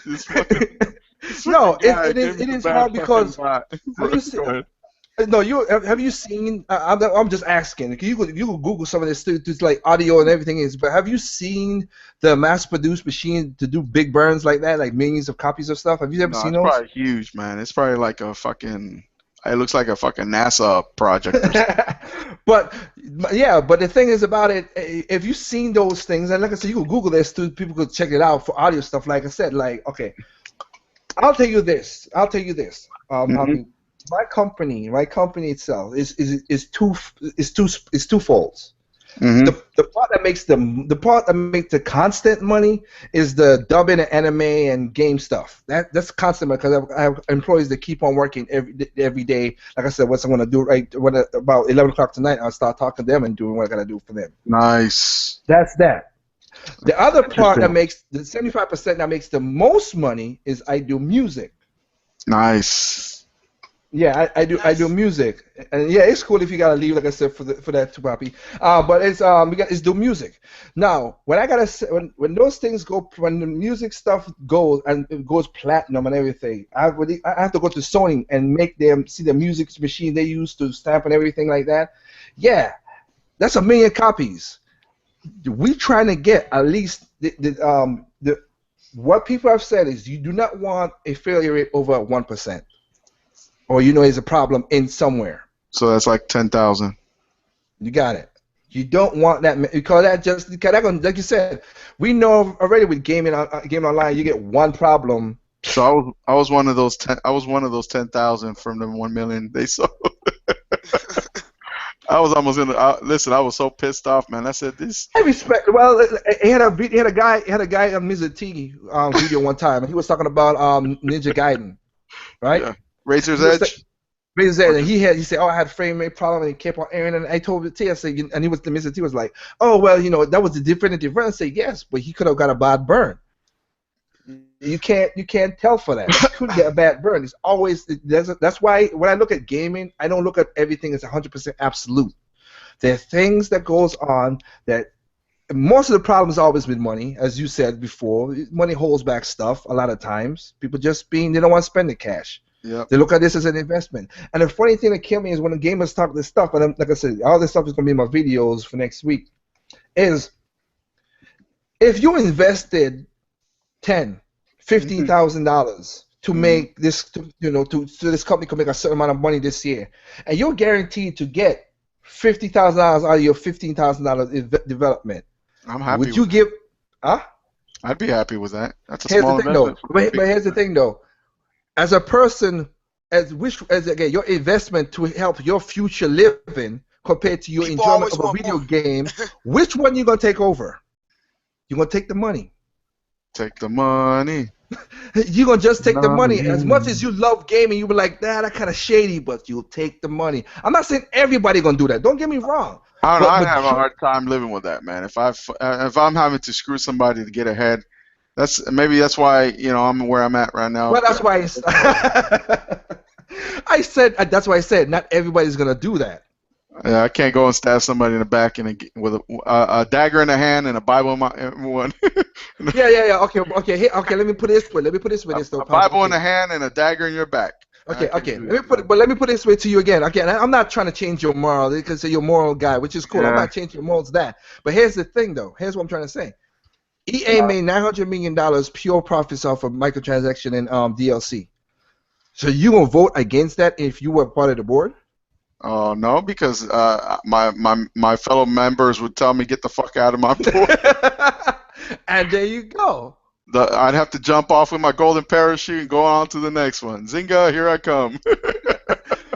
And that's the point I'm trying to provide. Some gamers out there would choose the money. You know that. As much shit talking as they talk about, I'm a gamer. They will choose the money. Those motherfuckers ain't gamers, man. Well, these guys that got these little silly voices and shit sound like fucking they choking on something. And I know you shot, but my point is, what I'm trying to point out in that regard is that's what it is. There's so many things behind the scenes. And again, like I say, it's also anecdotal evidence. What happened when we just had a little conversation there? It happened to you on the big level. It happens to, and I did this with King and Pachi. What happens to you anecdotally? Oh I can't man, I can't argue against, because it happened to you on a different company, a different time, a different setup. It happened to me when I was in EA and Ubisoft in a different time and a different setup. I can't argue that point because. Yeah, I'm gonna tell you something, man. Yeah. If you're a leader in a company, let's say you're like the top dog, like yourself, and you hire people that you think are gonna help you grow your business.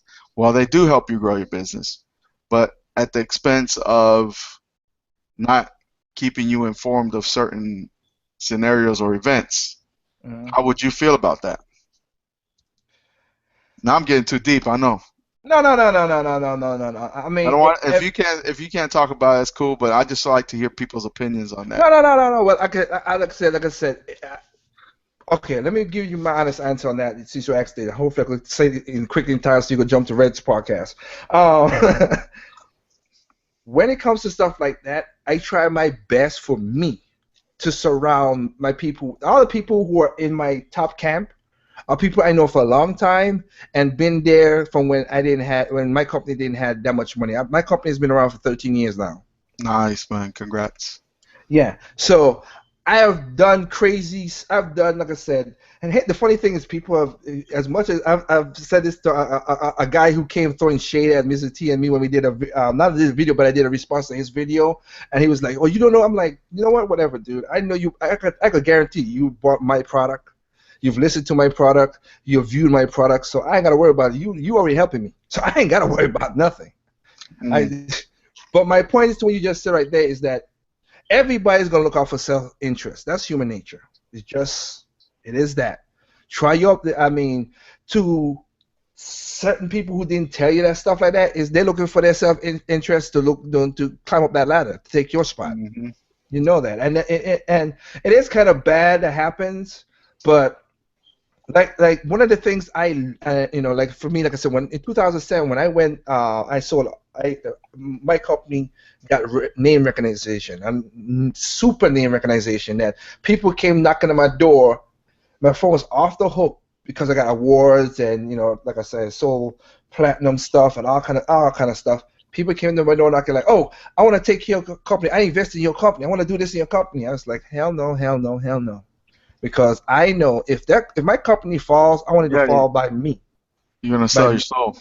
Yeah, I want to fall by me. That's why I said my first ever endcast I had.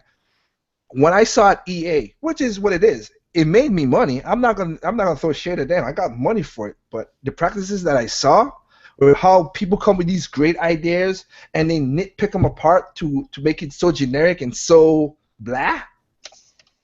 It's like, this guy had a cool idea.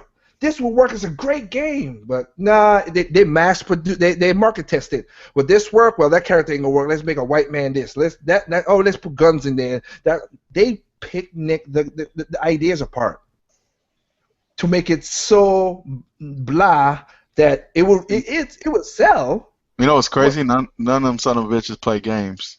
Oh, of course. But that's why I see in the boardrooms and like sorry.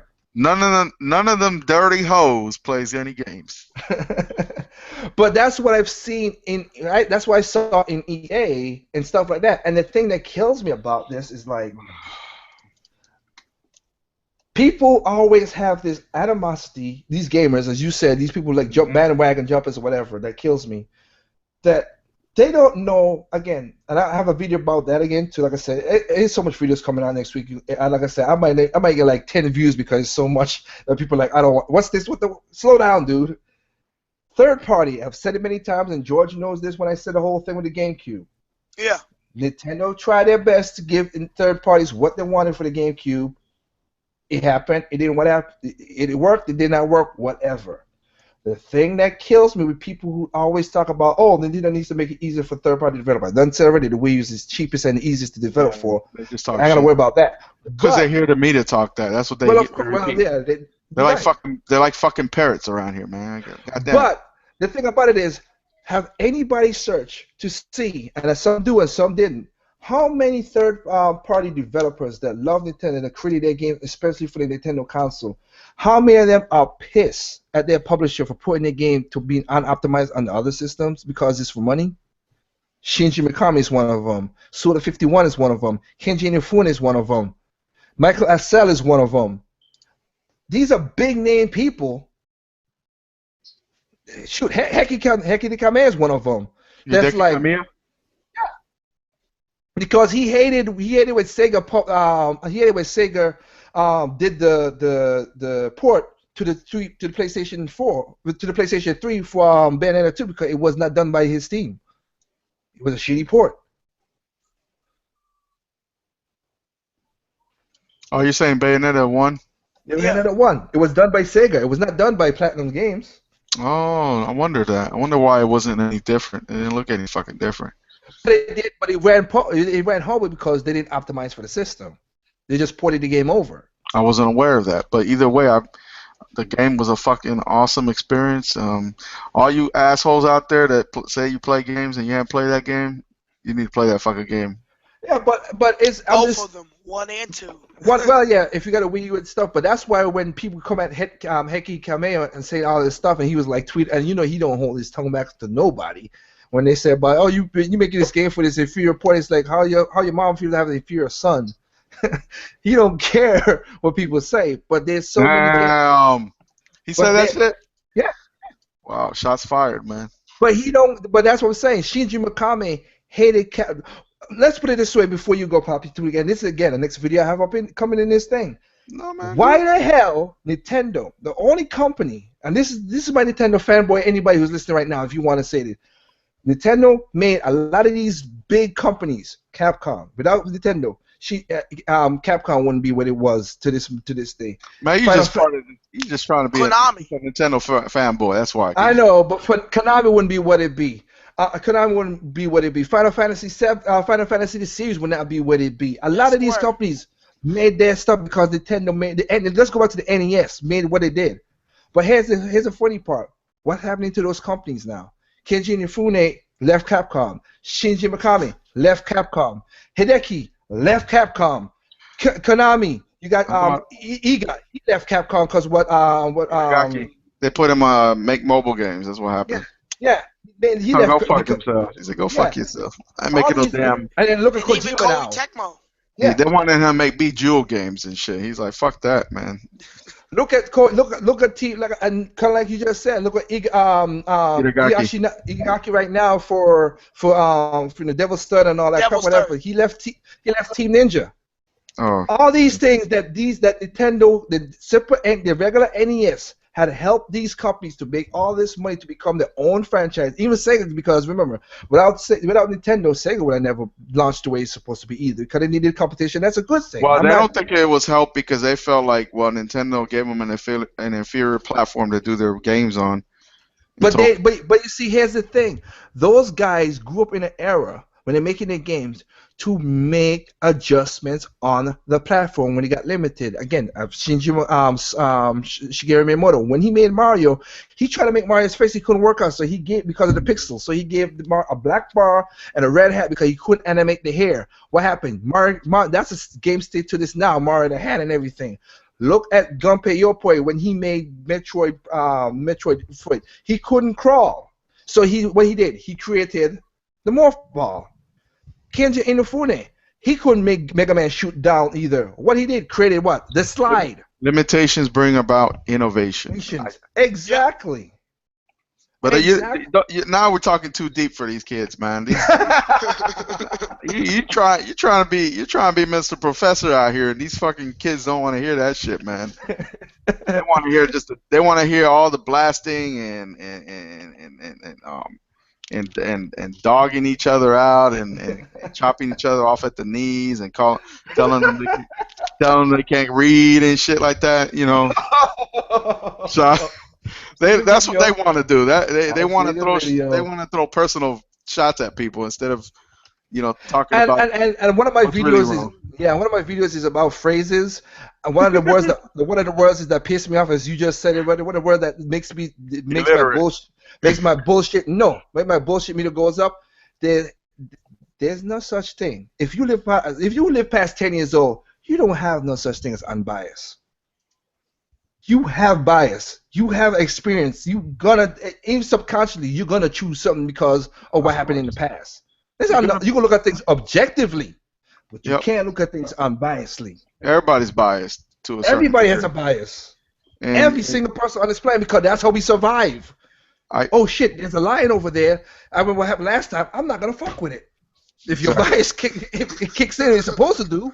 Damn, Lager, man, we were just gonna talk for a few moments, man. God damn, man, we made like 2 hours worth of this shit. I know, man. That's my bad, man. I'm sorry. I always keep everybody too long. Dude, like I said, right, the last couple minutes you took me off my working.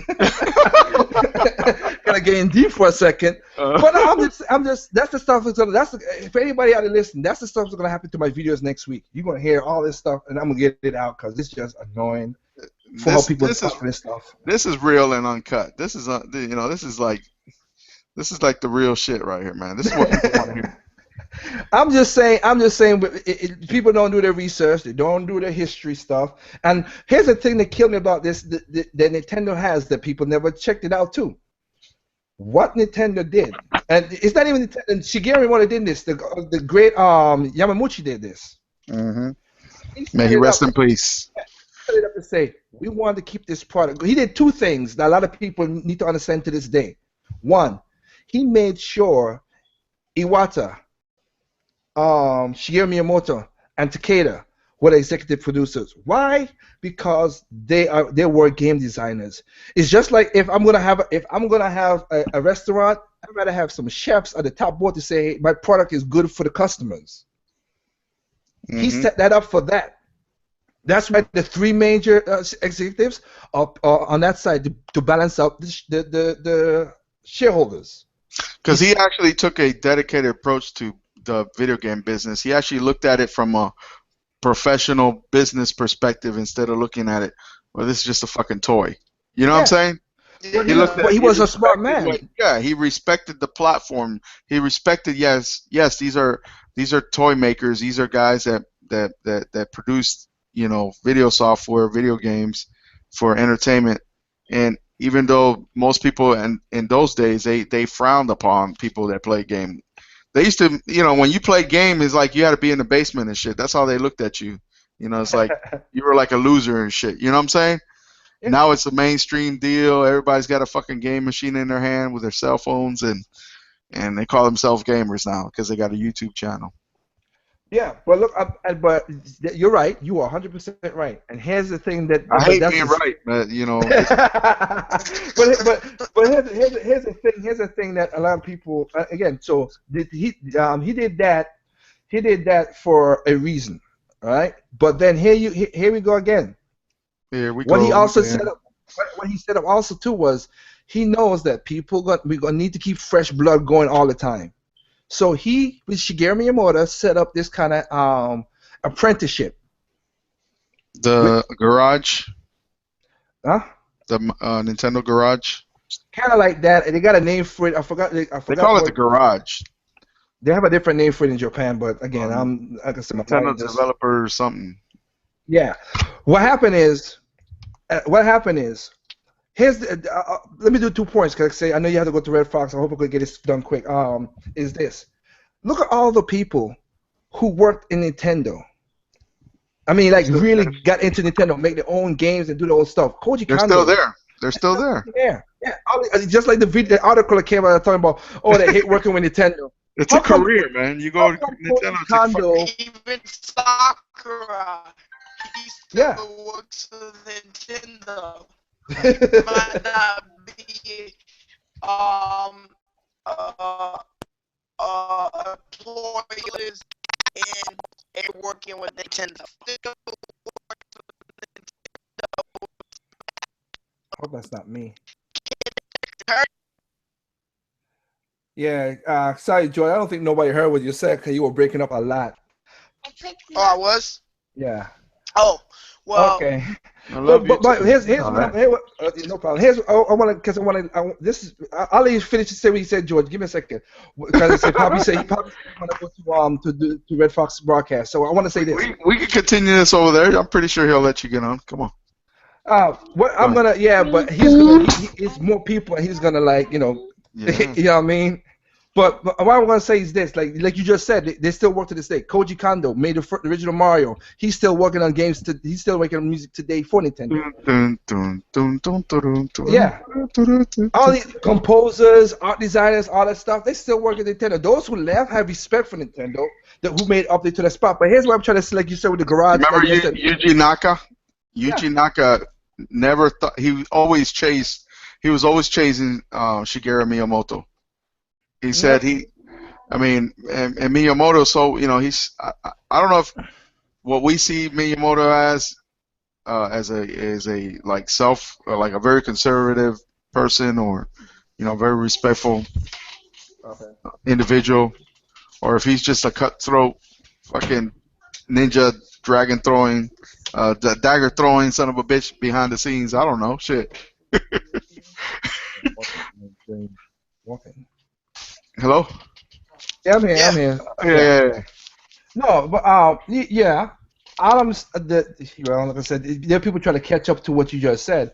Okay. And the point I was going to point out is, like I said, he created like you said, the garage setup, and everything because of. He said Nintendo. Look, Shigeru Miyamoto set out. He created Zelda, worked on Zelda, and then when Majora's Mask came up, he put a challenge to Anuma, who became now the major producer of Zelda. Anuma. Yeah, Anuma. Who is Anuma? Who is the sorry.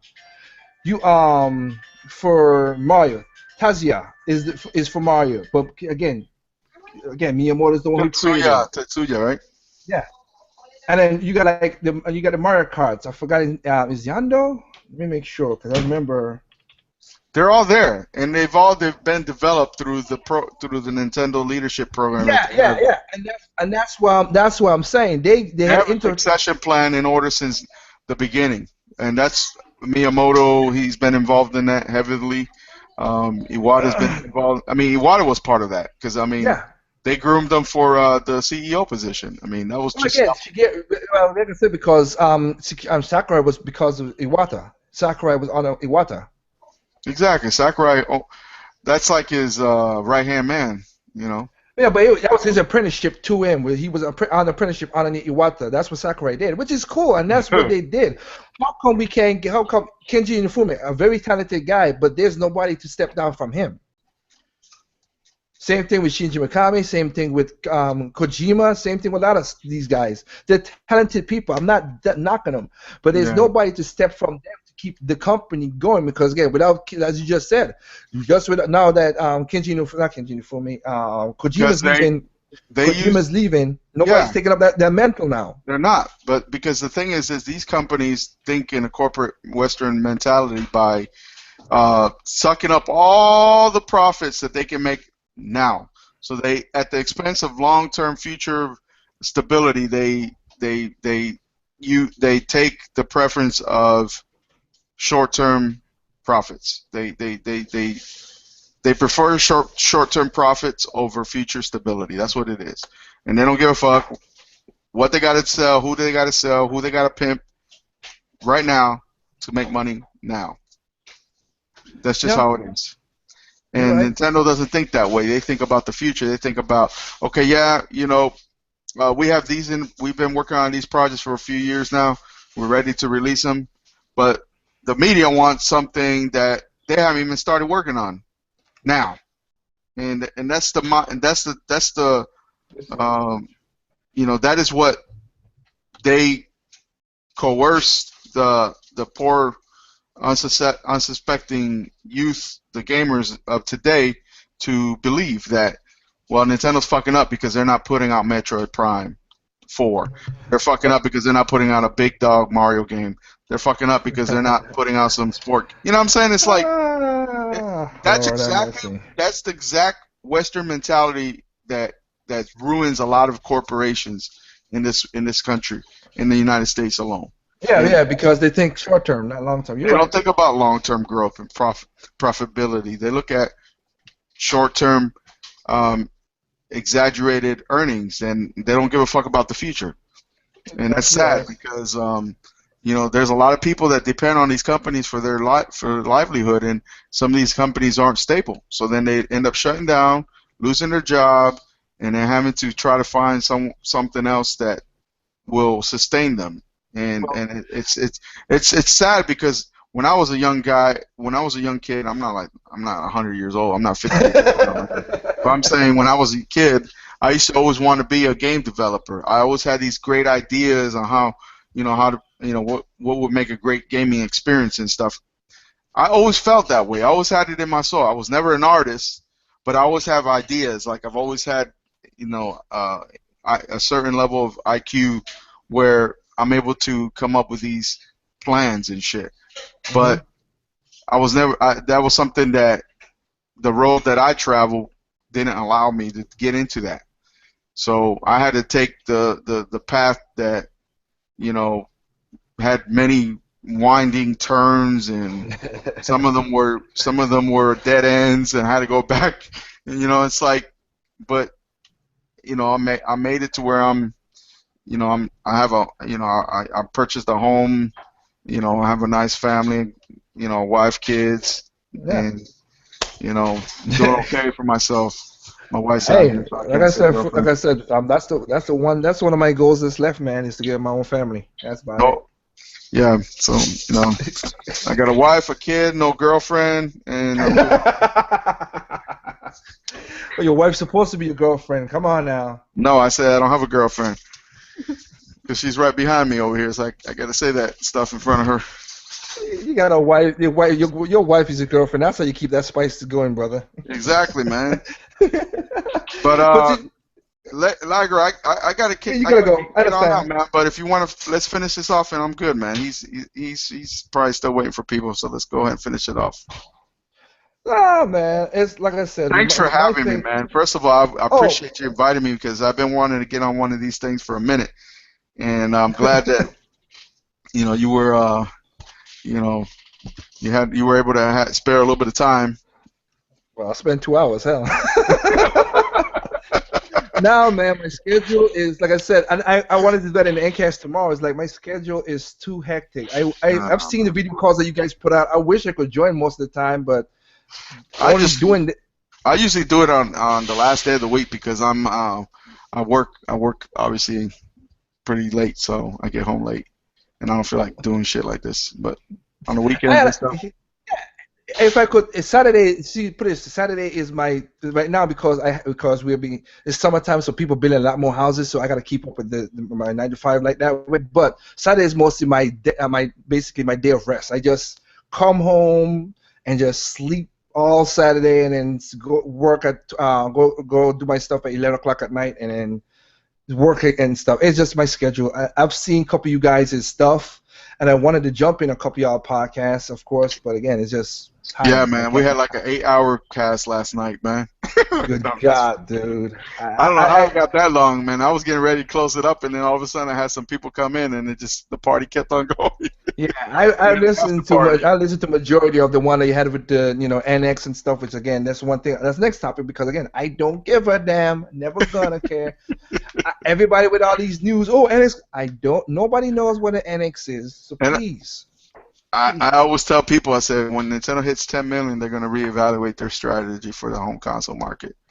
Because if they do it, enough money to be happy. So. Oh, they're making money. They ain't got to worry about nothing. They're making money. That's the thing. That's the only thing the gamer should care. They're making money.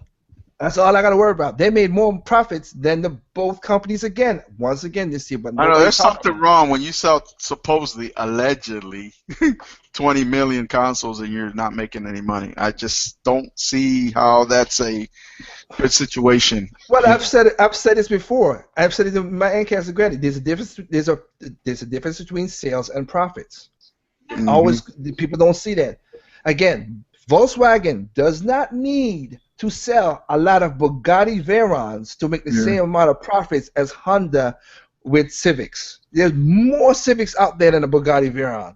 But again, you can get a Civic for $16,000 to $30,000. You ain't got $2.5 million now to go get a Bugatti Veyron. That's a lot of profits in there, but that's cool, man. Like I said, I'm happy that you joined in. Like I said, I was just putting this random talking, and you can say you can go over Red Fox. Yeah, I'm just a little channel. So right now, I'm getting, I'm trying to get I'm the into same the here too. movement. I don't think. Yeah, I'm the same here too. I'm not looking. I'm doing this for fun. I'm not monetizing my videos. I'm doing this for fun, just to meet cool gamers like you guys. Thanks, Just dude. I talk. appreciate that. I don't look at my subs as fans like some of these big YouTubers. Oh, nah. You're not a fan. You're a regular gamer. You play games. Let's talk. That's it.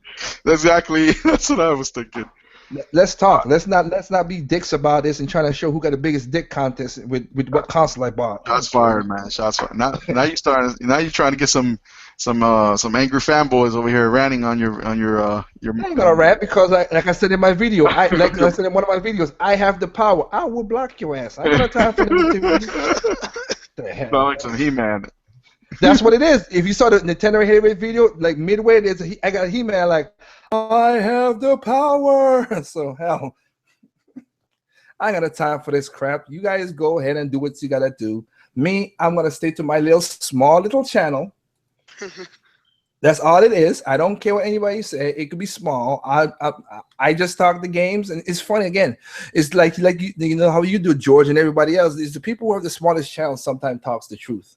Because we're not trying to dick ride for other people. Yep, you're just speaking the truth, Yeah, if you don't like the truth, then just move on. Yeah, like a lot of people do video response because they know, like video responses to popular YouTubers because they know that they get subs that way. So, it's ridiculous how other people find ways to get views, subscribers, and likes, and sometimes dislikes. So, Sometimes dislikes. You're right about that. The dislikes is the one everybody wants to get. I don't want that. And like I've said it many times, if I am wrong, I would be the first to say, "Hey, you corrected me. You show your facts. Okay, that's cool." But if I'm not like people, like I said, I like because one of the questions in the question that people, and I'm gonna ask that tomorrow and again with a video. I don't care what the NX is. I don't care. Can he play video games? Yes. And that's all I care about. If you can play video games, that's it. I don't care what it is. Because I stated many times, power without. You said it yourself. Everybody said it. Power without optimization is nothing. One, but two. The most in the seventh generation, the most credited games, the most accoladed games, the most best-selling games was on the weaker system. Yeah. Why? So it doesn't mean that the power gonna give you the greatest game. Like the Wii, like the PS2, like the PS1. Yeah. Compared you're to gonna the get N64. Yeah. So N64, the NES, the Sega. Every console has a great games. People go out there and buy those games. That's all it is. This whole paying for specs and trying to, again, the whole dick riding or be somebody for somebody. I don't. That stuff is annoying. That's why I'm gonna do my purge week next week. I might lose subs. I don't know. It's this anger and animosity for just having certain opinions and stating facts is just crazy. And like I said, if Nintendo NX comes out next year, as people suggested it, I don't know and I don't care. But if it comes out, it comes out. All I can tell you right now is three facts. Three facts from the get-go. One. No matter what this NX is, people are gonna be pissed. Yeah, that's guaranteed. Because you can't make everybody happy. Two, it's not the next console. She said, "We shouldn't even say NX because I don't know what the hell the NX is." I'm telling anybody out there, I don't know what it is. You all speculate. I don't speculate. I don't care what it is. But the next console is gonna piss people off. Two. It's not gonna be expensive because Nintendo's not gonna what do you call it? It's not gonna mess up their bread and butter for parents to buy their consoles. That's their bread and butter. I've said it again in my videos. That's why the Wii sold, because it was so cheap. Plus they had Wii Sports had a lot of games that appealed to the people that brought it at the time. It brought in new gamers that were not gamers. So the Wii was good because it brought in people that never gamed before. So that's But you why know we what get. killed me too is how gamers be like saying, and I'm asking you this. What's your thoughts on this? Because I never understand this too. Because what people are like, oh man, is these are casual gamers? Oh, we get the mom and pops. Like it's a bad thing. Like so just because you play because mom and pops play a game is a bad thing? Yeah, I don't They're understand. gamers. They Yeah, enjoying something. Why would I hate on somebody who's enjoying something? it's just like mobile games. They're still gamers. You think about it, they still play games. It might not be But the type of game that they, you know, as a definition as what they call a gamer, but they still play games. yeah, So but like you just said right there, why would I hate those people? yeah, I don't understand that. That's the part of it I don't understand. Is the game is so purity that anybody else who don't play the games I like is not a gamer? uh, it's it's crazy. You know, it's crazy. They like to. I guess they go to all these other.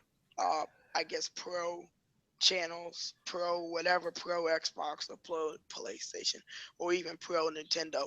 Um, they go to all these channels and basically some of them spread misinformation.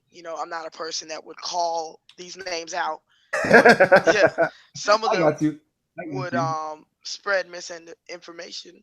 You know, title their videos wrongly, and if their fans want to watch it, they can watch it. But what they don't realize is that most of those channels are in it for views. You know, Yeah. some people might just act that way just because they know True. that you'll click on the video. True. You're right. So Yeah, you're right. Because that's like I said for me. I don't. Like I said, what you get is what you get. I don't. I ain't. I can't change myself for other people out there who don't who want this crazy stuff. So yeah, I don't have no. Like I said again, I don't look at people who sub to me as fans. I look at people as gamers. Let's talk. Let's like what we had with the Ncast last week. We talked about 3DS. Hey, yeah, what game you like? Oh, that's a cool game. I'm gonna take a little look at it and see what it is. Oh, that was a cool game, George. Thank you for sending me around. I looked at the videos. It was pretty cool. That's the kind of conversation I love having with gamers. And that's why I have in my real life too. We don't argue about, oh, I got this console, this is more powerful, that's more powerful, this more powerful. Does a console play games? That's all I care about. If you don't play games, then I don't gotta worry about nothing. yeah. If you want to choose your platform of choice, then people can't argue that. If they like Xbox, there's obvious reasons why you would choose the Xbox or the PlayStation Yeah, or the Nintendo or even yeah. PC. So can't argue that. It's people's opinion. So It's people's preference. Yeah, you're yeah, right. Yeah. But then, and to put a point, like I've seen, like I said, people's like, well, if you bought, and this is just like to back up what you just said. So a person who bought an Xbox One, oh, he only bought an Xbox One. He don't know nothing. He's missing so many games because he's now. If that's what he buys, that's what he buys. Leave him yeah, alone.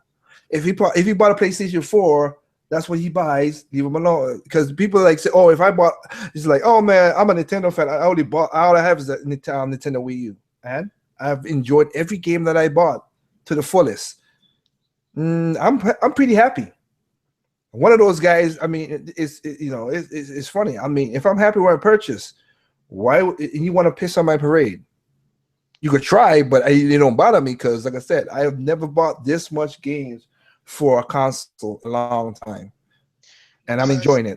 yeah, because they don't want because they look at, I guess, the industry standards. It's not a standard, but to what the media puts out to make people assume that these other two consoles or the other three platforms, PC, Xbox, PlayStation, are the main platforms. And really, in my preference, you know that if you don't in my preference, you can have a PC because almost everybody has a PC.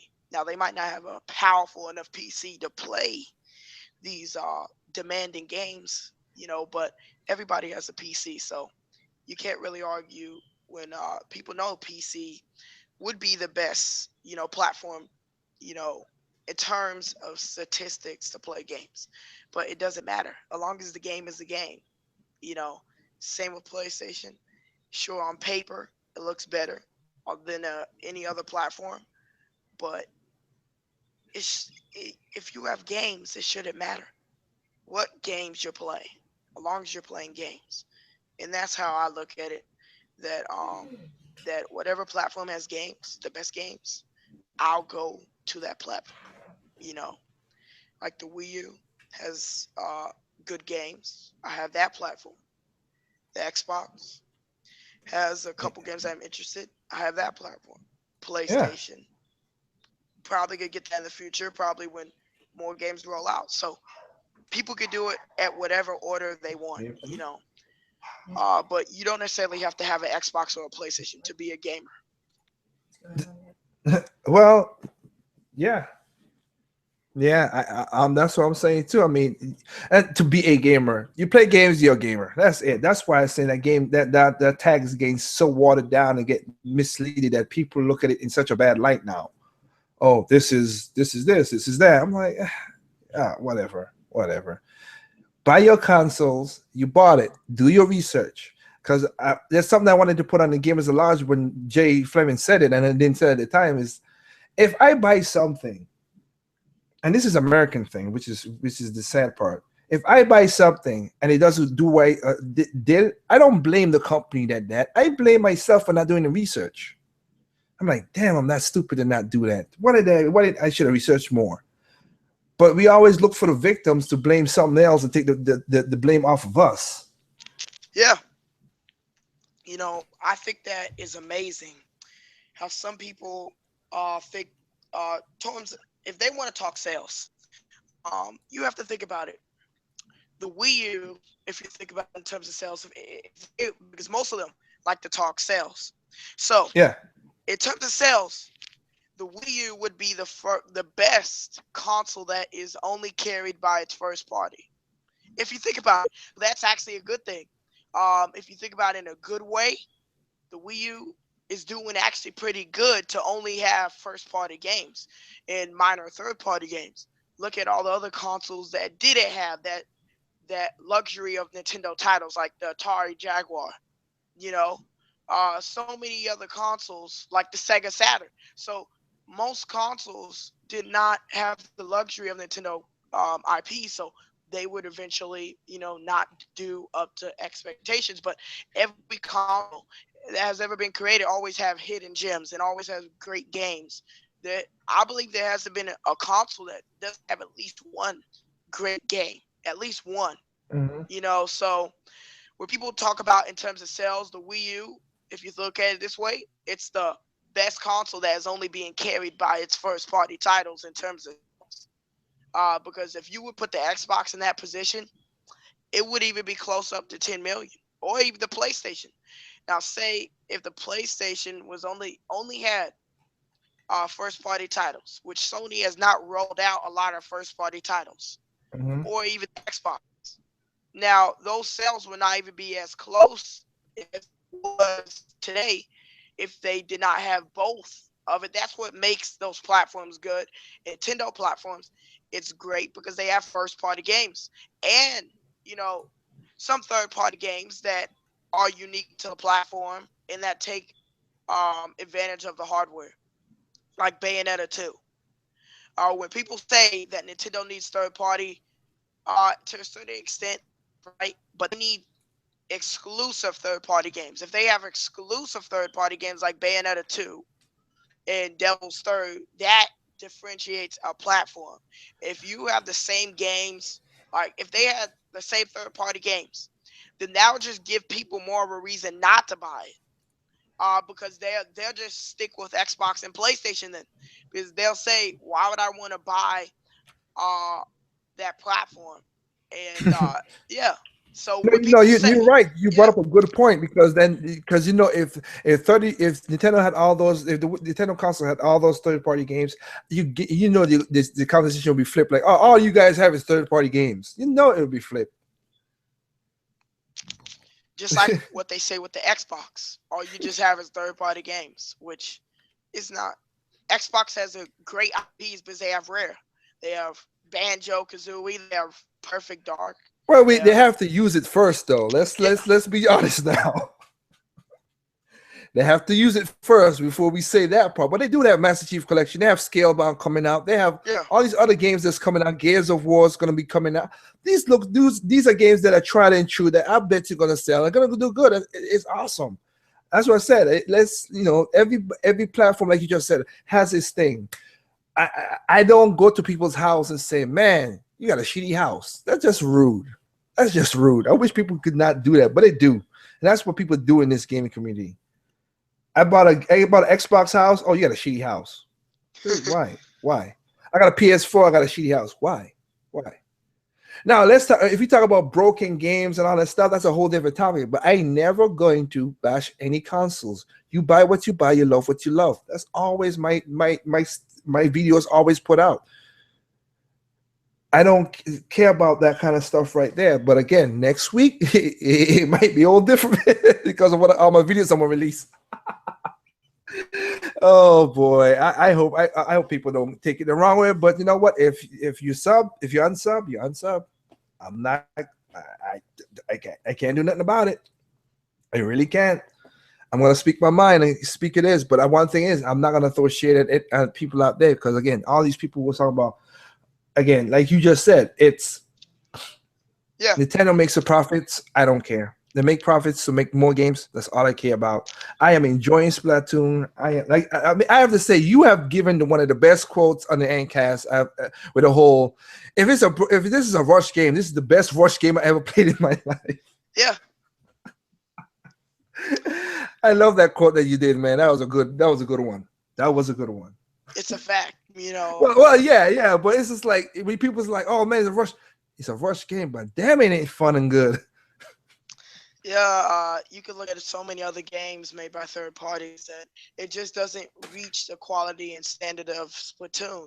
And that was, if that was a rush game, like I said, it's the best rush game I've ever played in my life because it's Nintendo standard, and that's what really differentiates Nintendo from everybody else because they have a standard and they won't release games unless it's to their quality. And if Splatoon was that horrible without voice chat, would Nintendo release it? No. So people know that Nintendo has a standard in games. They would never release something horrible to the amount that is trash and buggy. And well, you know what? But like you just said right there, the thing, like we just talked about the history we went through the whole history before Poppy left. Why? If I've seen these guys make good games, like again, if Shigeru Miyamoto's next game comes out, I would say about 95% because he have put out, like I said, music and all that stuff. Not all his games are a hit because again, like I said, there's no absolute 100% nowhere. But his game, if he puts out a next game, that's why Nintendo basically copyrighted a lot of his ideas, which is a smart thing to do. And he said, well, if that's the case, then I gotta be in that. Why does how should I say this? Like I said, 90% of the chance I'm gonna buy his game because I know his track record. Just like if like I said, if they say Kenji Ifune, he's gonna do a side scroller action game. Oh, yeah, I'll buy it. I'll buy it because I know his pedigree. I'll buy this game because of his pedigree. But a lot of people Kojima, yeah. Well, a lot of people. But I'm saying this because it's like a lot of people loses their memory. Like, oh, why do I don't need to buy that game. But what has in the past has he showed you that was just utterly trash? Yeah, I'm not saying third parties, like I'm not one of those gamers to say that third party games are absolutely horrible. I'm not saying that because there's good ones. I'm just saying that there's some recent games, especially recent. That's why I like the state of gaming of today. I like it's like mixed emotions, that yes, I think we might be going in the right direction, but towards the third party standpoint, we're not going in the right direction. Because people know that if Nintendo controlled everything, if they were the market leader, would you see these horrible games? Because if you remember, Nintendo had the official Nintendo seal, you Yeah, know? for the NES. Yeah, Yamauchi Yeah, made for that. the Made it for. NES. Yeah. So if Nintendo was leading the market, there would be no broken third party game. They would not even be able to rush stuff because they would need Nintendo's approval, to put it on their platform. I Yeah. think that's part of the reason why you don't. That's part of the reason why third party developers don't embrace Nintendo platforms today. At least home Well, consoles. again, I say to a degree, you are not to cut you off and say that you're wrong. You are Yeah. not wrong. You are right to a certain degree, and that's why I'm saying that because again, there are some people who want to create these crazy games. Again, Inafune, he wanted to make again. Look at Inafune. He wanted to make a Mega Man game. Capcom didn't want to let it go. So what he did, he's making Mighty Gun Vault 9 in his own way. He said, "Oh, let's go to Nintendo. Let's make Gunvolt." It's sold. They're doing a Gunvolt 2. If you put Gunvolt with a Mega Man skin, it would have sold. But Capcom is what's holding these guys back. It's the publishers. That's why, again, I've said many times, publishers and developers are two different things. Third-party publishers doesn't like Nintendo. Third-party developers, and I met these guys, have no problem with Nintendo. It's easy to develop. Nintendo make everything from, but it's just that publishers don't want to spend extra money. Yeah. But you are, like I said, you are right to a certain degree because there are some developers out there who throw shade and don't want to do certain things. You are right. So I didn't mean, I was just parsing what you were saying a little bit. Yeah. Like how people are saying, I know a lot of people on YouTube, they're saying, well, Nintendo is not, I saw this one video. Again, I'm not going to call him out because I'm not that type of person, but I guess it was somebody, he was like, Nintendo is not doing investor value or whatever. And I was like, I commented, I said that because I am somewhat investor of Nintendo, that since I think they're creating shareholder value because they're looking at the long-term strategy. They're not looking short-term. If you're an investor, you're going to hold stock long-term. You're not going to hold it short. Some do. Some look for that quick, easy investment. But if you want to make like money over long-term, you look for long-term investments, maybe like Disney and Nintendo, that you see long-term future success. That sure, Nintendo, they did smart things like the whole Universal deal, the whole DNA mobile game deal, the whole NX as a concept. So they're creating investor value. They're not trying to rush their products out and hopefully hope they turn a profit out like some companies do. But yeah, so they're trying to take their time and create profits and money for their investors, which nobody acknowledges that they are doing pretty good. Just if you say that, if some people say that they're only running on the 3DS, if they say that, that's not true because the Wii U makes profits as much as the 3DS because maybe not as much as the 3DS. No, they don't make as much. Yeah, but they make. Well, let me help you out with it. They make more profit than Sony PlayStation 4 and Microsoft Xbox One combined. Even and again, PC too, because people pirate their games on PC. So, like PC, yeah, sure. There's a lot of people that buy the games, but there's a bunch of people that also pirate their games, like the PSP. Sony didn't make any money off that because a lot of people would just pirate the whole PSP. So the PSP sold 80 million, but half of those things were either resold or stolen. So Sony didn't make any money off of the PSP. Well, again, I've said it.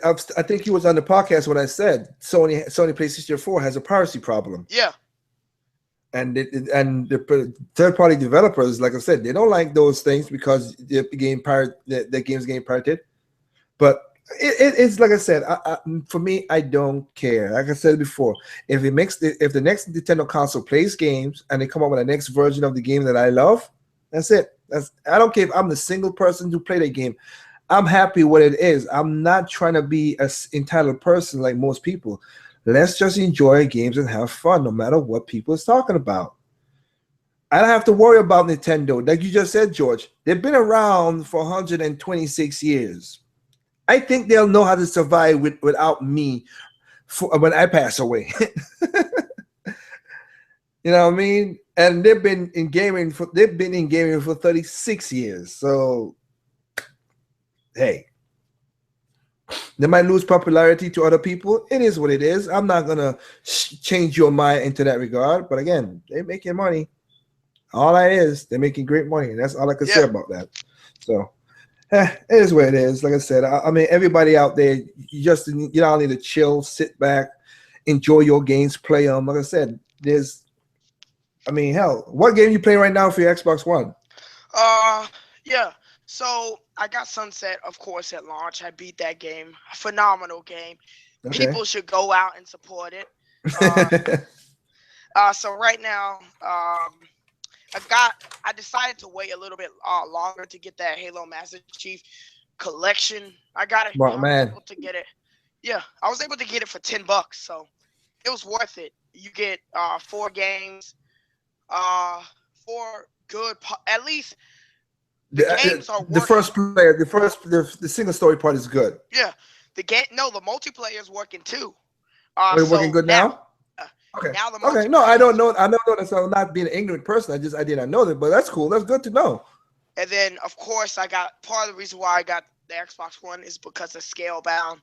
You know, platinum games. I'm a huge supporter of platinum games. So if nobody is gonna support platinum games, then I'm gonna support them. So yeah. No, but you know what's funny? Like just like Poppy 2K before he left, he was saying it's like, see, the thing that killed me is shooters have been in the dominant genre for over the last 10 years, which is kind of sad because I wish we could go to something else that's not shooter related. But let me say this: look at all the games that changed. Most, like I said, Splatoon is just one in a few that changed it. Now I have nothing against Halo. I have nothing against Gears. They did their thing, which is good. But all the games that did innovation in the shooter market, it's sad that they don't get picked up either. Like you said, not Scalebound, Sunset Overdrive. That should be a game that should be making profits. Vanquish. Have you played that game for your 360? Yes. And how you like? I mean, what's your how you think about a game? I like the game. That game is really good, and I saw when I got that game at launch. I got it as soon as it came out. I thought that game was a phenomenal game. I think that game was made by Platinum, right? Yeah, Vanquish was made by Platinum. Yeah. I haven't played it in a while, ever since it launched and beat it, but I still have the game. No, but it didn't sold. It's on a shooter console. It's on a shooter console, which the Xbox is, and it's some different. The whole slide in and and it took third person shooter and did something different, and it didn't sold. It's like even if Nintendo was the pro console, even if Nintendo was, say if Nintendo was a shooter console, I still think Metroid still would have sold because it just would have appealed to people. Because if Vanquish can't appeal to people, then how can Metroid? Metroid is kind of like this different type of, even if you call it a shooter, I don't say it's a shooter. People say first person adventure. That's what most people say. Yeah, first person adventure. But if you call it a shooter, most people would even buy it. So it's like I'm sorry, but it's like the highest selling Metroid game was Metroid Prime on GameCube, 3 million. So. And then the sales have went down ever since then. So but here's the thing, though. But here's the thing, though. That's funny as hell. Is that, and you've seen this. You played all three games. Let me ask you before I ask my question. Okay. I played all 3 games, including the DS, Hunters, and Pinball, and all those. Yeah. Okay. Well, my only rant for next week is gonna be a Metroid Prime round, which is about 40 minutes. So hope people get ready for that because I went off on that one. I just couldn't take it. That's the only one that ticked me off the most. Every other video was like calm and collected. That one because I am a Metroid. I'm one of the biggest. Like I said, I ain't got consider myself. I know I'm one of the biggest Metroid fans because I have done stuff that other people could never done with Metroid. But my point is not that. What I'm trying to say is Metroid Prime came out. Phenomenon. People like it. Oh, this is great. Whatever. Metroid Prime 2 came out. Oh, it's too much backtracking. It's too hard. It's what? So it's too hard. That's your gripe. And then it's too much backtracking. That was a part of Metroid all the time. You see, a lot of these guys never played the old Metroid, and then of course 3 streamlined it a little bit more. No, that it's still too much backtracking. I'm like, and here's the thing that killed me. And I've said this before. Only until now. And if you played all these Call of Duty games, George, and stuff like that, and even Treyarch team said it too when they made their thing. When they made Metroid Prime, when Retro and Shigeru and Tetsuya Kanabe and all these guys came together and make that game, they took one thing about Nintendo that I love, and the reason I'm always gonna love them for that. So if you want to say this is a fanboyism. As me and you stated this on a cast in the past before, they take time to put real physics, even though it's a childish way of looking things, whatever, into their games. Because when you jump in Metroid Prime, I'm gonna see if you pick it up. This is not to say that you didn't pick it up, but check this out. Because I'm playing when you jump in Metroid Prime, what happens when you jump to the next platform? That changes jumping altogether. I guess I can say the morph ball. No, jumping, just jumping, not the morph ball. Just jumping in general. Jumping in general in Metroid Prime. What happens when you try to jump to a next platform that Black Ops and all those guys didn't do?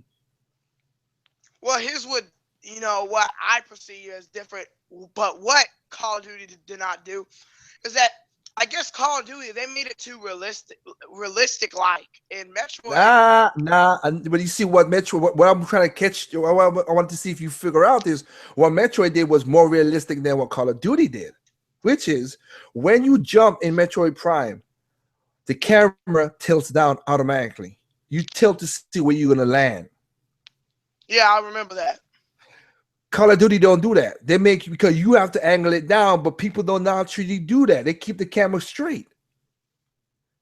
That's why jumping in Metroid looks so generic, organic compared when you see Call of Duty guys just jumping like, what the heck? What? That's the most weirdest form of jumping. Something that simple change the outlet of a game. You know what I mean? Hope I didn't lose you, George. Maybe I did. Hopefully. Oh no, I'm still okay. Here. Sorry. Okay. Nah, but you understand? You heard what I said? About yes. If you look, okay, anybody go back and play Metroid Prime 1. Let's go back to the OG and look at Halo.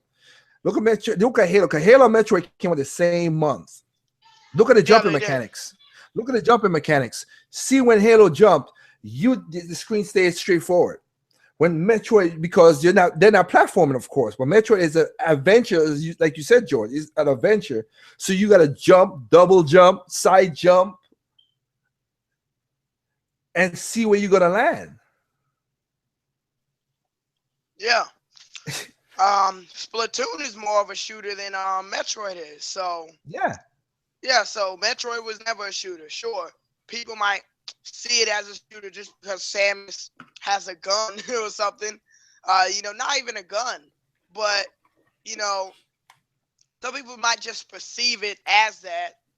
And that's why a lot of people compare Halo and Metroid a lot, which I don't really know why they compare Halo and sci-fi Metroid. part. That's the only part they compare. Yeah, the sci-fi. That's the only part. But the gameplay is different. The gameplay is different. The stories are good. Halo has a good story. I like Halo. I played Halo on my friend's house with the 360 and stuff. I've told many people before, I am adept. I do not have the coordination, and I'm proud to say that I don't have the coordination to do dual stick. I don't. Yeah, I'm sucky at that. But when Nintendo introduced, like I said, because the GameCube controller, they introduced the Zelda lock-on. That's what they did for Metroid Prime and Metroid Prime 2, which I liked it and I have fun with it. But when Nintendo introduced the nunchuck and remote to first-person shooter, I was sold. I'm spoiled. I'm a spoiled little brat. Yeah, like a lot of people might say that the Wii was. I think the Wii is underrated.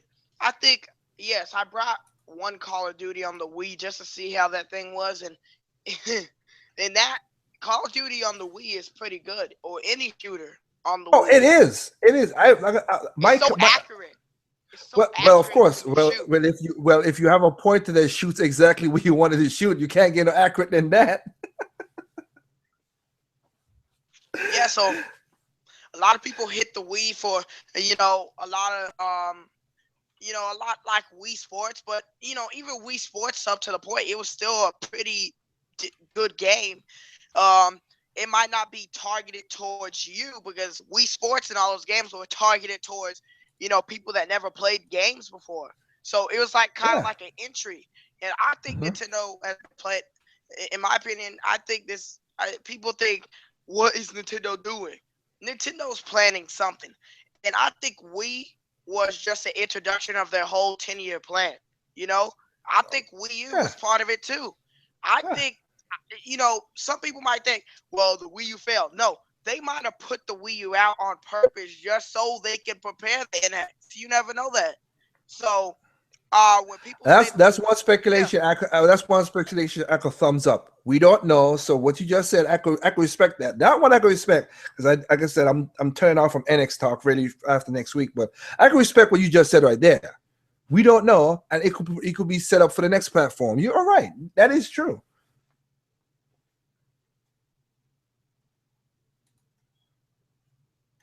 You must have got a lag on. Okay, sorry. Okay, I'm making sure you didn't lag on. Go ahead. No, I think, yeah, definitely. So people don't know. They think that they can speculate. And yes, I'm pretty sure some stuff. It's bond that some rumors might possibly be true.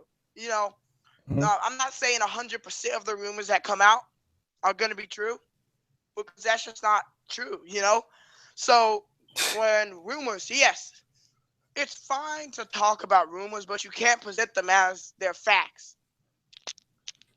I wish a lot of gamers did what you just said, but they don't.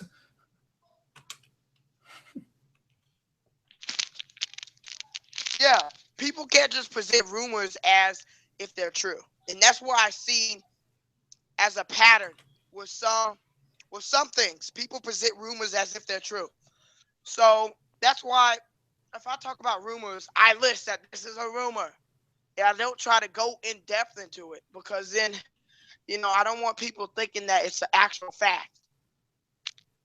I respect that. I mean, like I said, if you are being facetious with a lot of your rumors and everything else and just trying to say stuff like that, I'm cool with that. Like I said, it's going to be stated in my video that's coming out coming out next week. But you see, everybody is trying to one-up somebody with knowing that, oh, I know this, I know that. And that's why when I early on started my channel, and I saw that to a point, I was like, you know what? I don't want to do this because I have, like I said, I work as you know, as you saw when I do the thing, I work in the industry, one, and two, I have connections in some of these big companies. Like I said, I have some, like I said, Kenji, the guy I always talk about, he works for R&D. So he works on making the system. He works on making the hardware. He's a part of Takeda's group to make the hardware for Nintendo. There's no dev kit out there, people. That's all I'm saying. When the dev kit come out there, that'll be a different. And again, there is a big thing coming up. Me and my sister, hopefully, like I said, they sent us an invite. Nintendo Washington to go do something for Nintendo in September. And we're gonna go. I'm gonna try. The bad part is they don't buy our tickets. That's the part about it. But anyway, but we're gonna go. She's gonna go there and have fun and check it out. And I'm gonna go there and be there too and whatever. But the thing is, I was gonna be cool and say what's gonna happen, but seeing that everybody's like this bandwagon jumping and everything like that, I'm like, you know what? For certain people, if I find out good stuff about it, you might be one of them, George. I might tell you what happened, but other people, but that's privately. I'm not telling it outside because again, I don't want no. I don't care. If that's what I need to get people to my channel, then you come to the wrong channel. I'm not that. If you can't come and be respectful and play games and just enjoy games, then I'm not gonna be your news site. I'm not. Yeah. You know, it doesn't get any more easier than that. You know, so you can't explain any more easier than that. That you know, I don't like drama, so I'm not getting into drama. You know, so you can't say it more easier than that. You know, than what you said. So.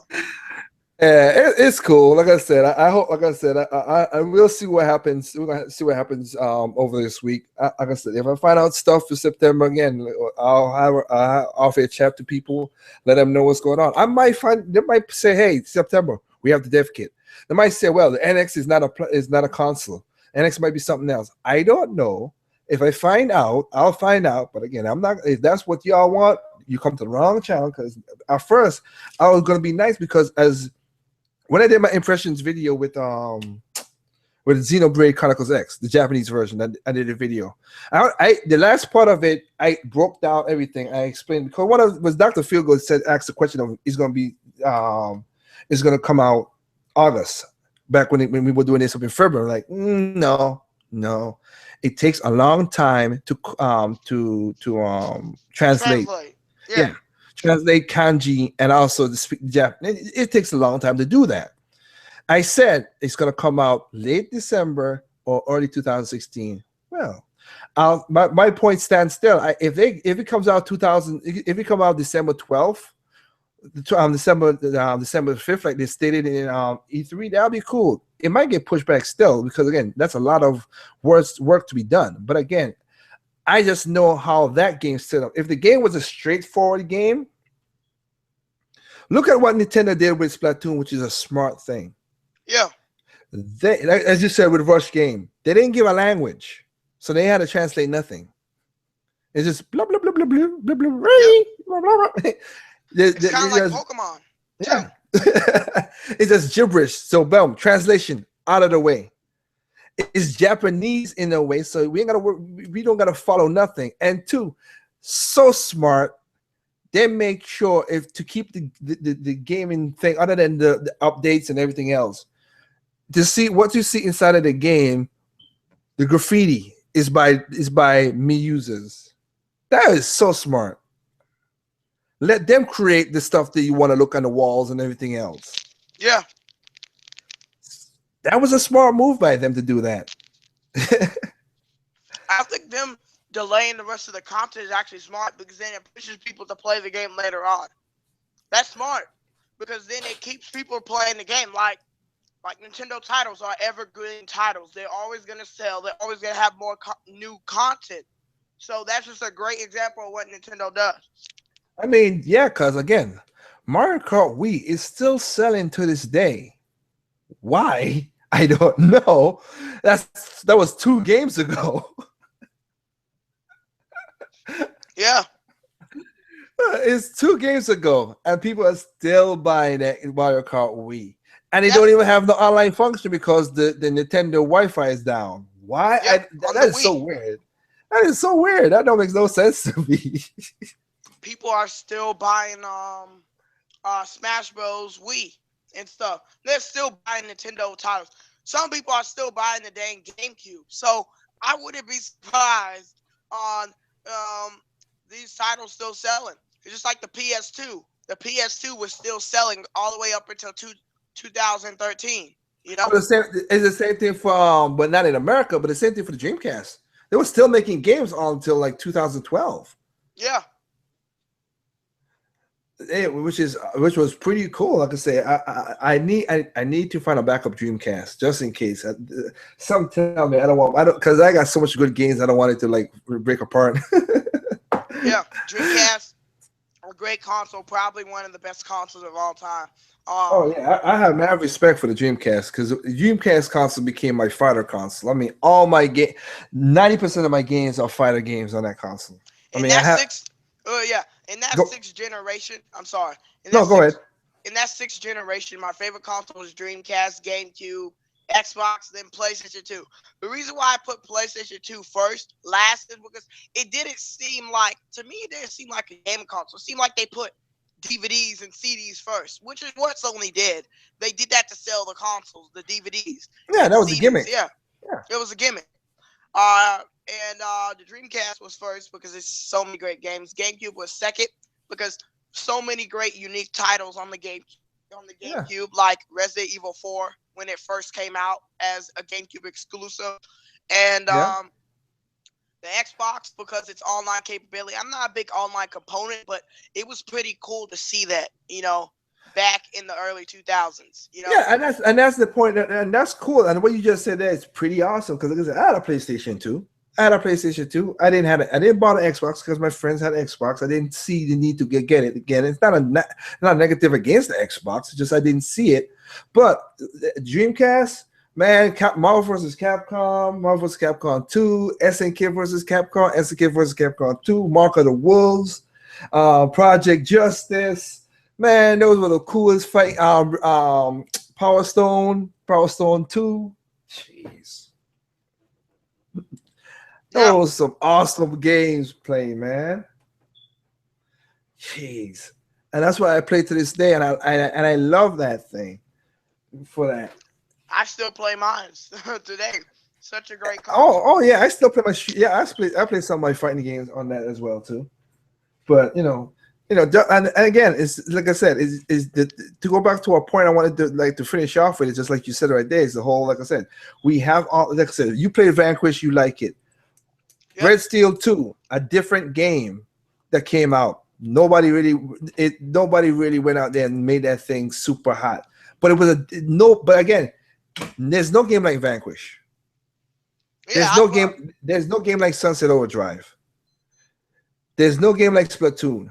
There's no game like Red Steel 2. But these things didn't pop off like they should be. And there probably will never be another Sunset Overdrive because they saw the sales. So it won't be copied. The only way there'll be another Sunset Overdrive-like game is if Insomniac was able to make a sequel, But if they make a sequel, the developer already said, if we make a sequel, it's going to be multiplayer. It's not going to keep it exclusive to Xbox only. Yeah. That means it's not getting published by Sony. That means it's not getting published by Xbox, and that means that it's not getting published by Nintendo. So most likely it'll be a third-party developer like EA or Activision or Ubisoft or Sega or whatever. You are right because again, everybody always talking about with Bayonetta. Hey, they went towards Sony and Microsoft, and they say no. Nintendo took the mantle, and I'm happy Nintendo did it.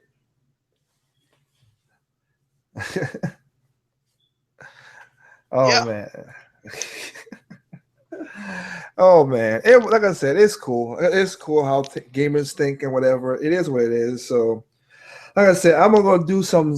Going for 9 o'clock. I gotta prepare myself for my other, basically to use my full bandwidth to do my job, the other job and everything. So. Yeah. Is there anything you want to pimp out, George, in case anybody we get a little bit of viewers back and forth, and if you want to, anything you want to pimp out for your channel? Yeah. So to me, then I'm gonna start on my channel, Team Everything, or YouTube /user/Team Nintendo TV. What I'm gonna try to do with my channel, I'm gonna send a straightforward message. I'm gonna start a playlist. It's gonna be like a series on my channel. It's gonna be, I think it's gonna be titled, "Do You Know Gaming?" So, do you know gaming? I basically it's gonna be basically facts. It could be Nintendo, and a lot of people might not know this. But say for example, that if I do the Wii, and then I say, "Did you know?" Blah blah blah blah blah. I don't want to give out any hints because I want people to watch the video, but. Let's just say example. I'm probably gonna do a Sega Dreamcast series of all those hidden games that they have that most people didn't buy. Part of the reason why the Dreamcast died is because us as gamers didn't appreciate what it was. That's part of the reason why Sega exited out of the console business. Because yes, Dreamcast was their last effort, but it was a great effort. But nobody did support it. Sure, it still sold 10 million worldwide, but it was successful when it launched. It's just that it died later on in its life. So. Yeah, you're right about that. Yeah, you're right. No, you're 100% right about that. And like I said, you might, if you got your facts to back up this stuff, like I said, yeah, you might catch a lot of people off guard because, like I did, because like I said, that's what I've done with my NCAS polls when I ask people these questions because I've tested the community and most people don't get these things right. So it's like, yeah, y'all talk and some of these guys who are YouTubers answer these questions and like, yeah. I know you don't know what the hell you're talking about. Yeah, it's like how that one poll how you asked what's the best selling game, and a lot of people like Call of Duty, whatever, and then they were dead wrong. They didn't even know the answer. So well, I mean, that's why I've done that. So yeah, that's a cool idea to do that, man. I hope everything works out for you that way. Yeah. That people don't throw shit at you for trying to teach them something in a way. You know what I mean? Because they don't. We don't want the ignorance to go on no further. I mean, like I said with Poppy, it's funny. We have the internet. We have infinite information, but the wisdom part don't come with the knowledge at all. So that's cool. So so it's team everything you got. Yeah. Sorry. People were more smarter without the internet than with the internet. So I'm just saying. It's been proven because how the hell. That I mean, like I said, I'm an old person, not old, but I'm an old person. How the hell people, students nowadays who have computers in their their phones and stuff, in their phones and everything, you can't. Y'all education is way less. I mean, you have a cheating system right in your hand, and y'all can't even cheat better than what we back in the old days. We used to pass little pieces of paper and stuff. Oh my goodness, you people are crazy. You people are crazy.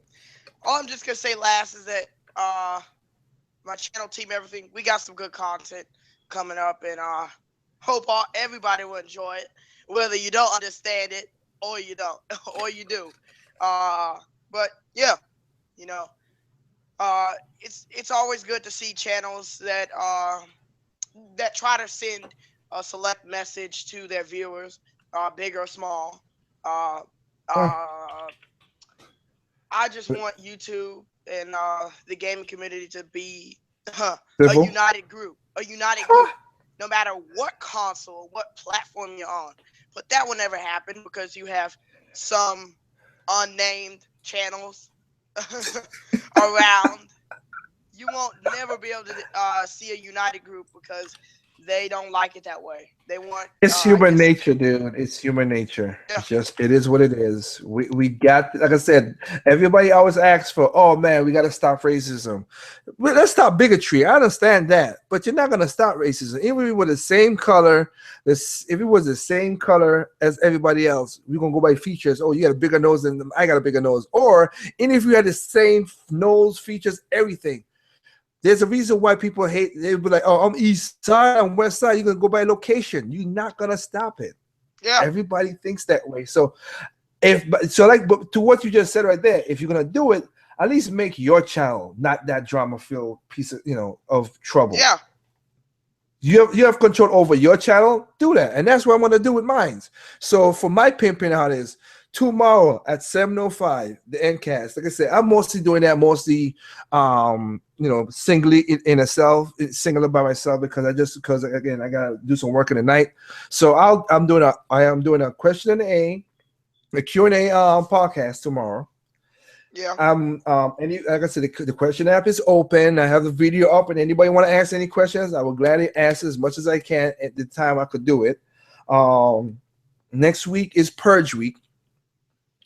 I have a video about Metroid. I have a video about the NX. I have a video about gamers. I have a video which, like I said, George, I send you the email to send the thing. Yep. Hashtag speakwityourwallet. Yep. I have a music video about telling gamers, hey, what's going on? And I have a parody because of Micah from Double M helped me in a way. I have a parody about gamers that that's pissing me off to a certain degree too. And yeah, it's like how Micah he uploads like Boondocks. Yeah, with the Boondocks. That is funny, and that's why that's some funny stuff. Yeah, so I'm gonna do exactly what he is, but I'll take it further because he does short little clips. I'm gonna do maybe about 5, maybe 6, 7 minute video about that. But anyway, I'm doing all that stuff coming up. But tomorrow at 7:05 is gonna be the end cast. It's gonna be like to basically here. I'm gonna answer your questions, talk about all the game, whatever questions gonna go on. And if you have any questions, just let me know. Like I said, the Q&A is gonna be open for anybody of that point. Anybody who right now who put I've seen some people put some Q&A in this random talk that I just did. I am gonna take those questions, guys, and put them in that poll into tomorrow and answer them. So Anderson Archella, Sly McFly, all GVGINU, all those let me make sure. Let me see if anybody else, because I double check it right here. The app, so I don't make sure I don't got all those questions you guys put in. I'm gonna answer it tomorrow at the end cast. And like I said, I've got questions from a Google Plus. I've got questions from the answer. I got a bunch of questions. I'm surprised.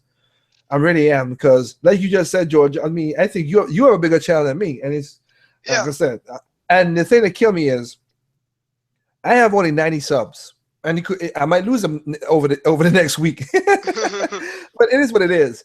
But I've seen that me talking facts and me having fun with gaming, like my Splatoon commercial and my Splatoon music video and my Project X Zone video, and all these things that are positive. I'm not throwing negativity. Those are getting the most views now. I'm getting 2,000 views for Splatoon. That's good. I'm not. There's no negativity around it. So that's why I'm gonna do all. Well, that one was music. The other one was a commercial I did. And it got over 2,000 views. One was music. I saw. Yeah. and then of course you have the one I talked about behind the scenes of Project Cross Zone. That's 500 views and stuff like that compared to everybody else who have bigger platforms and who got 1,000, 2,000, and sometimes they barely pass 700 views for their videos, which it should. So I'm cool with my little small channel and talking to people like like you said, like you, George, and Poppy 2K and Micah and everybody else. It's cool. Small community, keep it going. That's all it is. I'm doing this for fun, not to make money. I'm making enough money doing anything, all the other stuff anyway. But my thing is, though, what I'm saying that is that most of the people is taking up mostly to the positive side of my channel. So that's after next week. Other than the endcast, we'll still talk about topics. You know what I mean? Yeah. We'll still talk about topics and figure out what's going on in the gaming. I mean, and of course, George, you are 100% invited for the endcast next week. Okay. The other one where we talk about gamers. I know a lot of people want. I've got a lot of invites to that one. Yeah. Everybody wants to talk about. Oh, the gamers. Oh, let me tell you something about something. Yeah, that one's gonna be a good one. So. Oh yeah, I know, right? Cause we're gonna go crazy on that one. But tomorrow, like I said, tomorrow, anybody who's looking for like an invite and stuff, it's not really an invite. I just wanted to like ask questions, just keep it going. You know what I mean? So don't take it as a negative thing. I just wanted to keep it flowing. Nicely and answer everybody's question fully. I don't want it. That's why I didn't, like I said, that's why I didn't want nobody to interrupt me to do that stuff. This right here was just random talks, of course. But like I said, check out Team Everything, George, his channel. Like I said, he does podcasts as well, too. Check out Poppy 2K. He was in here earlier, so. Okay, too. Yeah, check out these guys' podcasts. And again, like I said, check these guys out. These are cool channels you need to check out in the community. I mean, vary your views and stuff. Every console is not perfect. Every company is not perfect. Yep. Just play the games you like. Buy the games you love. If you don't love it, sell it back. Don't worry. You should not be going like a man baby crying. Wait. This is not what people promised me. Most of these companies, they don't promise anything. So they might say it, but they don't promise it. And that's the key. I know. And the part that killed me about that, the whole thing is like, everybody's like, oh, Nintendo should be just like Xbox and PlayStation. And this is not a shade, but look at the look. There's a video on a game trailers, which I'm gonna do a video about that too. Hopefully, I can get all this stuff done. It takes a while to process all these freaking things, though, editing wise. And the bad part about it is I use one of my weakest computers to do my video YouTube and editing on, because most of the time I just use my powerful computer for music. I just try to keep it virus free, platter free, whatever, so I could do my major production on that, my audio engineering and everything on that. But one of the things I have to say is, look, why people are getting so animated about having the same controller, not having a different experience. Go to the game trailers and look at the top 10 controllers of all time. GameCube. I love that controller. No, but that's cool. But look at it. No, I'm just saying, go at game trailers, type in that. And here's the thing: top 10 gaming. Let me spoil it for people out there. The number one they put up there is PlayStation 4 controller. Okay, and I'm not knocking them for that. Here's the thing, though. All the controllers, the top 10 controllers, you know what it featured? No. It featured every single controller Nintendo put out. Oh yeah.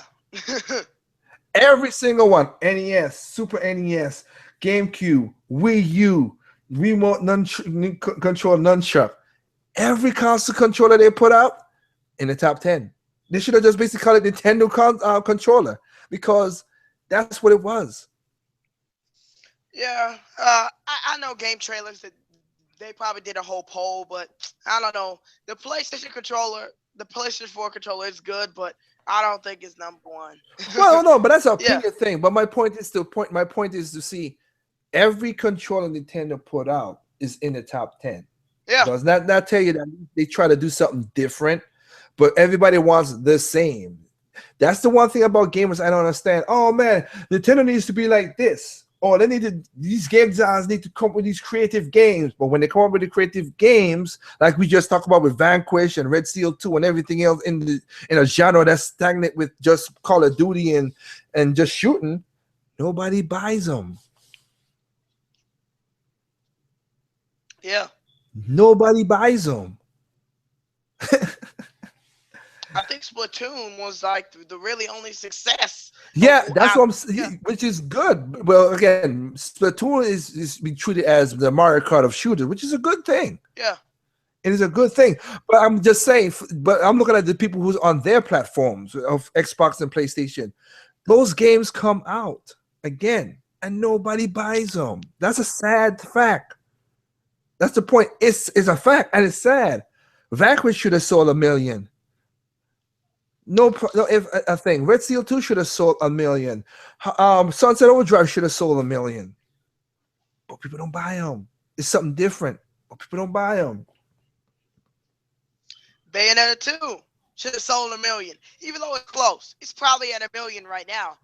Because last time I checked, it was at 800 million, and not counting the digital sales. So well, if you take 2 again, if anybody wants to know that, multiply that by 2%, by 20%, you get your true number.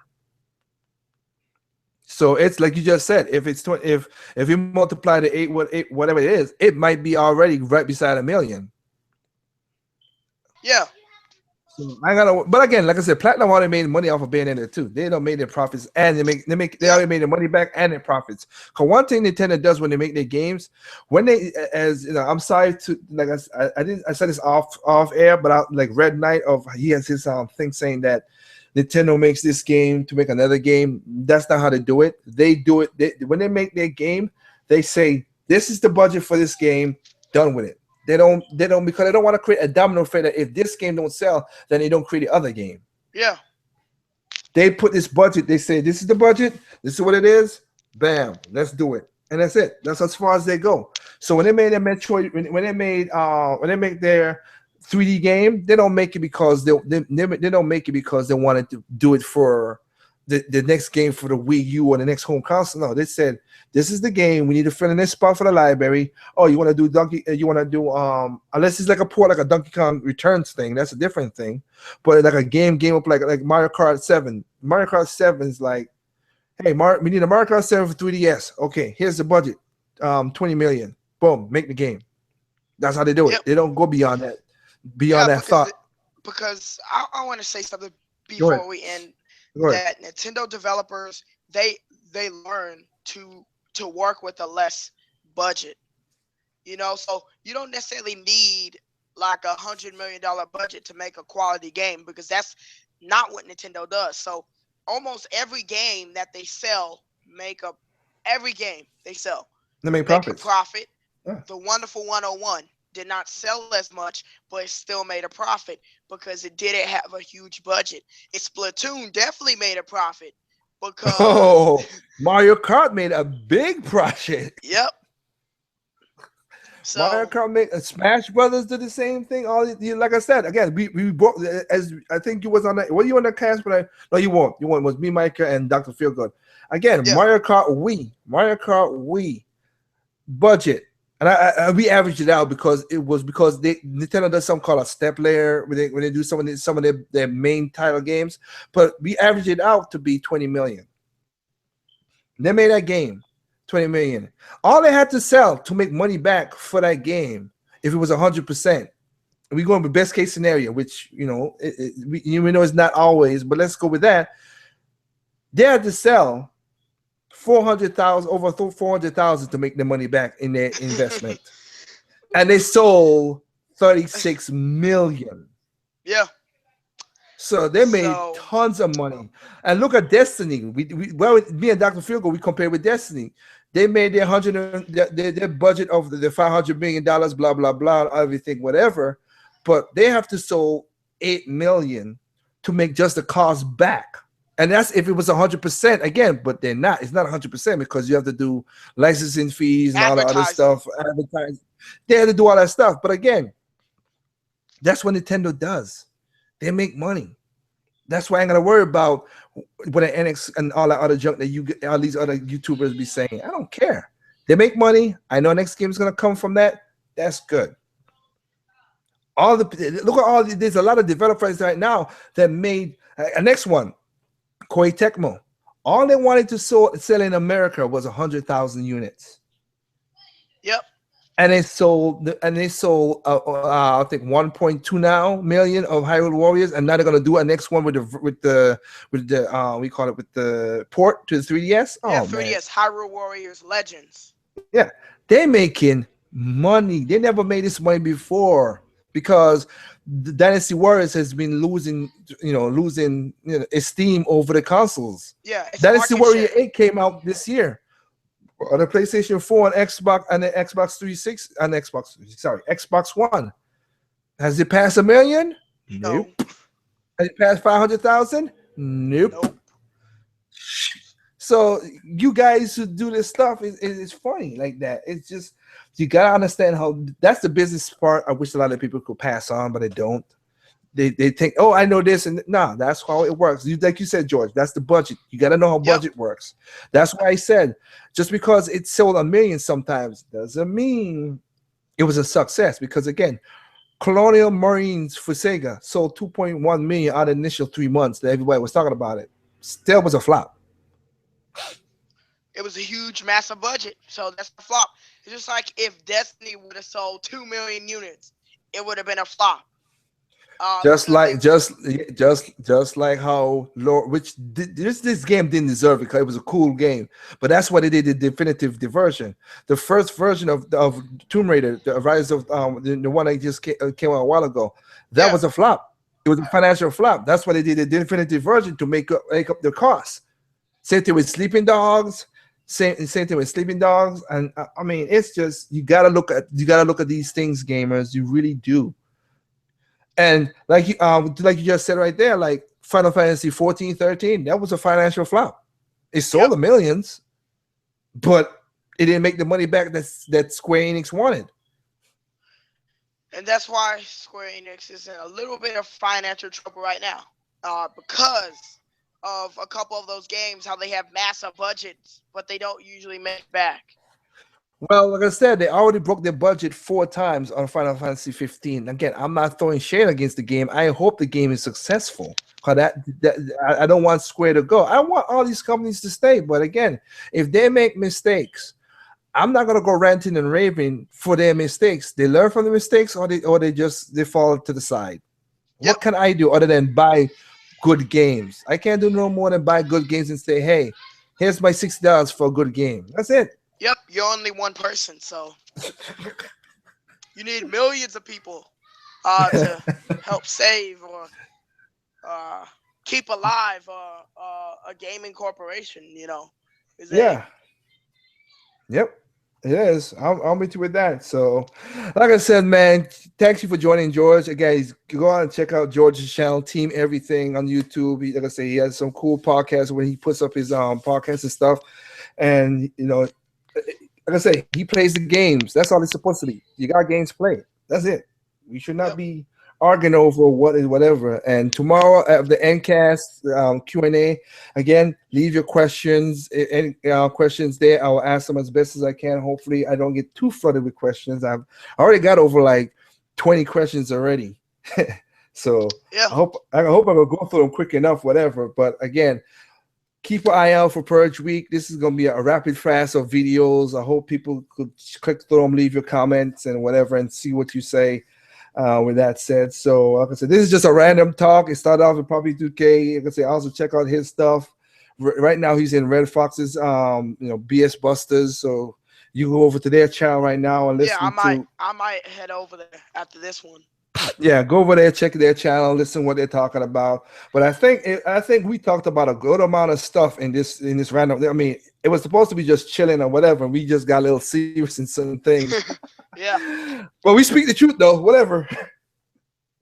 So with that said, again, like I said, this is like an endure. Like I said, George of Team Everything. Like I said, remember from my perspective, again, there's never has, never will, never gonna be, and there never will be a perfect game, because what's perfect to you is not perfect to me. What's perfect to me is not perfect to you. Simply play your games.